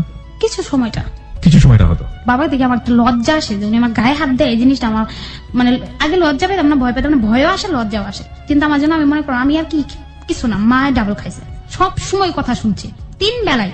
মানে এই যে বাবাকে ফোন দিছে তার বাপ ভাইরা মানে বিভিন্ন সময় এইটা করছে, গ্রামে এটা হলো ওটা হলো, তার মানে যে ওর নানি যেটা ছিল আমার দাদি, ও ইচ্ছা রকম বকাবাজি করতো আমাকে, মানে রাস্তায় দাঁড়ায় যে কোনো মানুষের সঙ্গে বিশ্রী বিশ্রী ভাষায়, ওটা বলা যাবে না, ওই সব ভাষায় বকা বলতো যে করলে এগুলো আবার আব্বাকে নালিশ দিত, নালিশ দিলে বাবা আসেই মানে রুমে ঢুকে আন্ডালে শুরু করে। মানে ওর ফ্যামিলি থেকেও আপনাকে চাইতো না যেটা বুঝলাম? ওকে, আগে চাইতো মানে বর্তমানে না, মানে আগে চাইতো কিন্তু আপনাদের এই কার্যক্রম দেখে, আপনাদের ফ্যামিলির কার্যক্রম দেখে বলতে আগে আমাদের অবস্থা ভালো ছিল, জানি না ইকোনমিক অবস্থা ভালো ছিল, সবকিছু মিলিয়ে এখন আর চায় না। ও আমাকে কখনো বলে নাই যে ওর ফ্যামিলি আমাকে এতটা বেশি ঘৃণা করে, এটা বলে নাই। ও যে আমার আমি যেটা বুঝতে পারছি দুজনে আপনারা দুজনের ফ্যামিলির বিষয়গুলো হাইড করেছেন দুজনের জায়গাটা থেকে, হ্যাঁ রাইট? তো বলতো যে না মারলে আমরা আমাদের পথকে দেখতে পারবো না, আমি কি এরকম ইনকাম করি না যে তোমাকে পালতে পারবো রাখতে ও পারবো। আলটিমেটলি কি করতো? গাড়ি ড্রাইভারি করতো। হ্যাঁ ড্রাইভিং করতো, ওকে। পাশাপাশি আর কোন ব্যবসা করতো, মানে আমি ওর এইসব বিষয়ে জিজ্ঞাসা করতাম না, লজ্জা লাগতো, ইনকাম বিষয়ে আমি কখনো জিজ্ঞাইতাম না। ওকে। তো এর বাসায় এরকম রুজ হতো। হওয়ার পর বাবা একটা ডিসাইড নেয় এরকম যে ওর কথা তো আর চলবে না, সোজাসুজি এরকম ছিলাম আমি এখন বাড়তি হয়ে গেছে, ওকে বিদায় করে একদম সেপারেট করে দেবো, ওর সাথে আর মানে আপনাকে বিদায় করে দেবে? হ্যাঁ লাস্ট টাইমের ঘটনা যেটা বলবো, বাসায় যেটা হয় বিয়ে সম্বন্ধে কথা হয়, আমাদের গ্রামের ছেলেটা ওকে বাবার সাথে চাকরি করতো, লেখাপড়া করতো, পাশাপাশি জব করতো।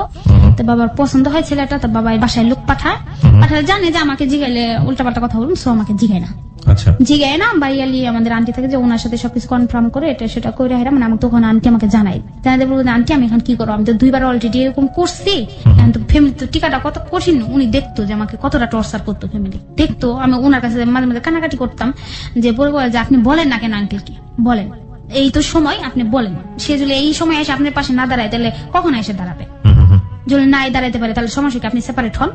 তো আমি তখন ফোন দিই রাজীবকে, ফার্স্ট জীবনে আমি ওর কাছে একটা হেল্প চাই, আমি রাজীবকে ফোন দিয়ে বলি যে রাজীব আমি তো 2টা এরকম ঘটনা করছি, তো জানি পরে আমি বলি যে এরকম এরকম বিয়ে ঠিক হয়েছে, এরকম আমাকে যে বিয়ে দিয়ে দিবে, এখন তো বাবা তো রাখ, এখন তো কিন্তু আমার কোনো বাহানাই চলবে না, আর এটা কিন্তু জামালপুর না যে আমি জামালপুর থেকে পলায় ঢাকা আসবো, ঢাকা থেকে পলায় জামালপুর যাবো, এখন কিন্তু আমার কোনো যাওয়ার জায়গা নাই, এখন এখান থেকে পড়লে তার কোনো জায়গায় নেই, জায়গায় নেই কোথায়।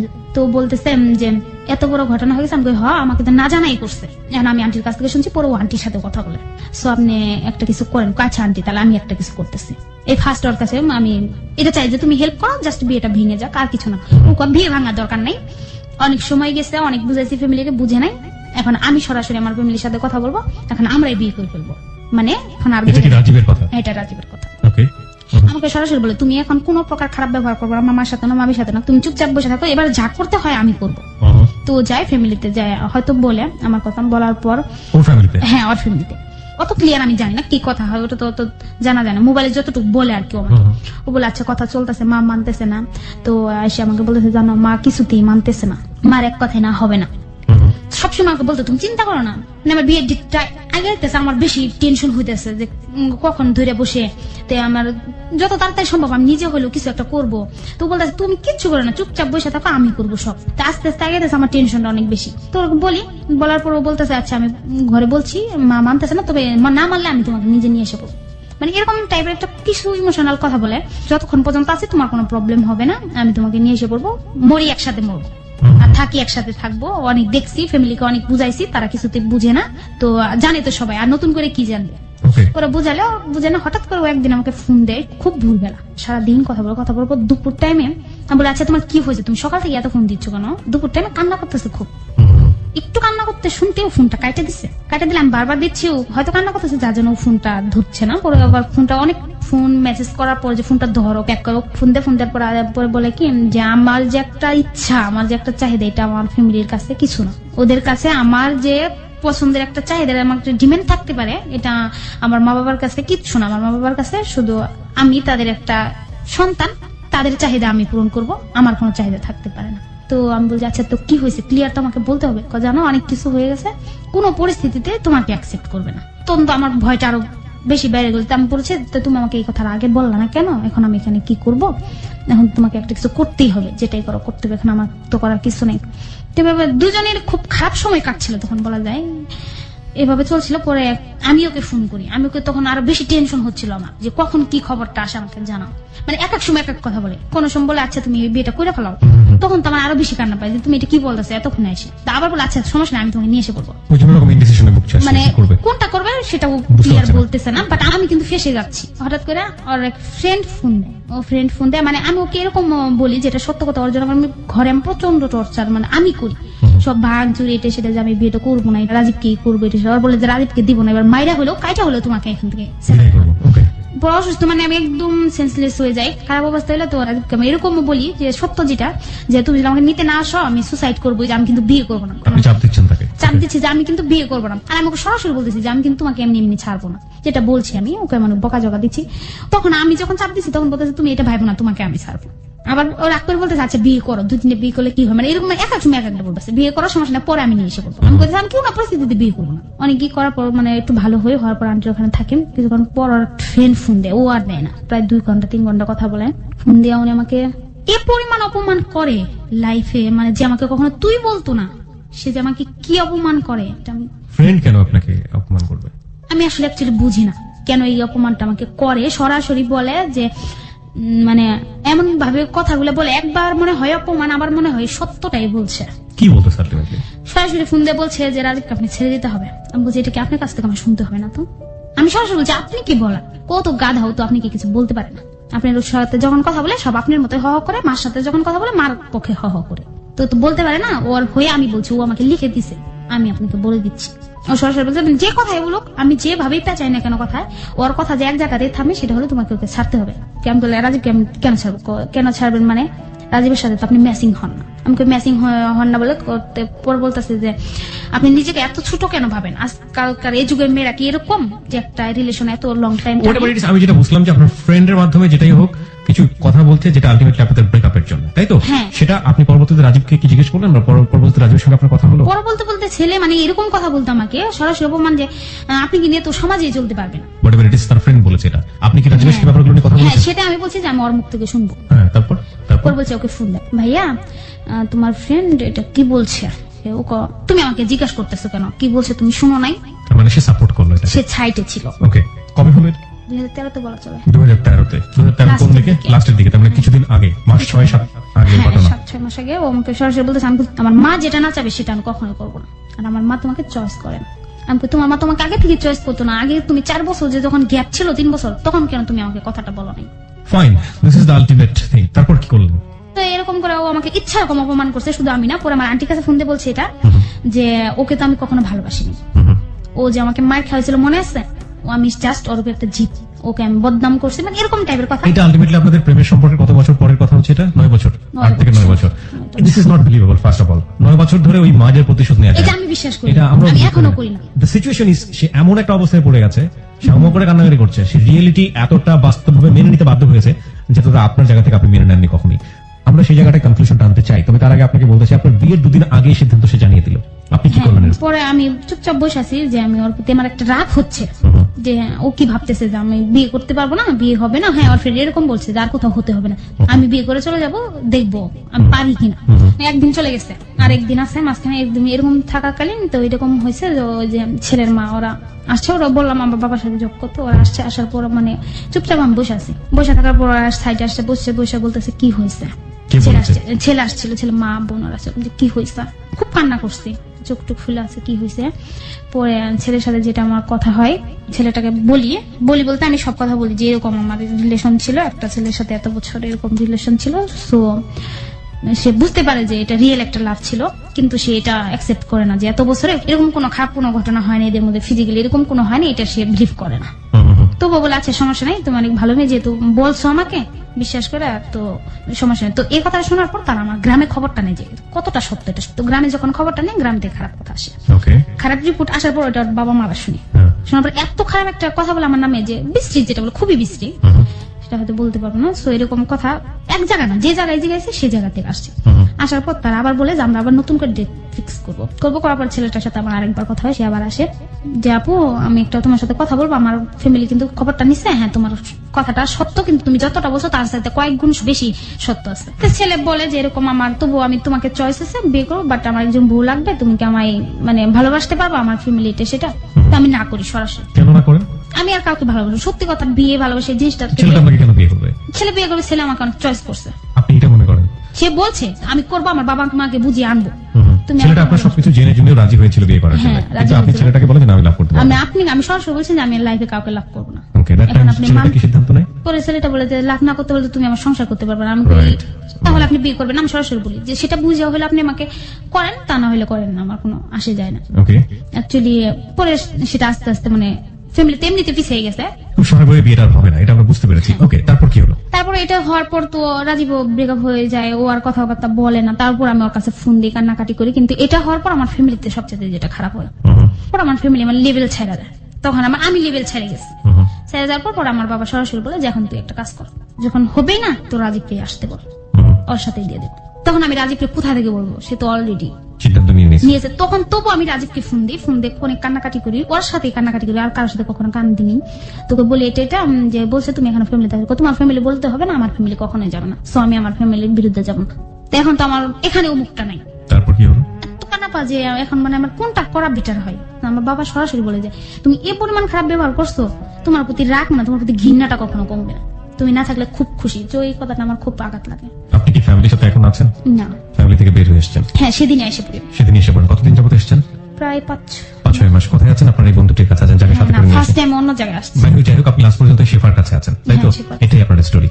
এরপরে আপনি আর ফ্যামিলিতে কখনো ফিরে যাননি এই বের হয়ে না, আসার পরে? এখানে আমার একটা বড় ঘটনা ঘটে গেছে। আমি যেখানে আসছে ফার্স্টে যারা আমাকে জায়গা দিয়েছে, আমাদের একটা পার্লারে বিজনেসম্যান ছিল, তো ওখানে এসে আমি বসে যেতাম, মাঝে মাঝে কলেজে যেতাম, মাঝে মাঝে দেখা হতো। তো ওখানে আসার পর ওরা জানতো আমার লাভ স্টোরিটা, জানতো যে বিয়ে হয়ে গেছে এটার সাথে। আমি ওদের একটা মিথ্যা কথা বলছি যে রাজীব তো এখন নাই ঢাকায়, তো আমাকে কয়দিন থাকতে হবে, ওরা এখন থাকতে দেয়, আমাকে থাকতে দিলে, বাট ওরা অন্য লেভেলে ছিল।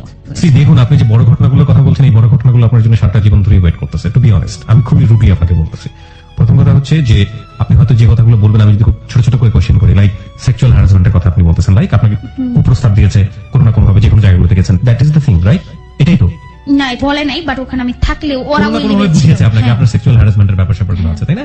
এটা হচ্ছে সোসাইটির কাছে আপনি এখন ফেস করছেন, সেই সোসাইটিকে আপনি দেখবেন কিভাবে, সেটা আপনার জন্য অবশ্যই। হ্যাঁ, তখন সেখান থেকে আমি একটা কাজ করি যে আমার এখান থেকে চলে যেতে হবে, এখানে থাকা যাবে না।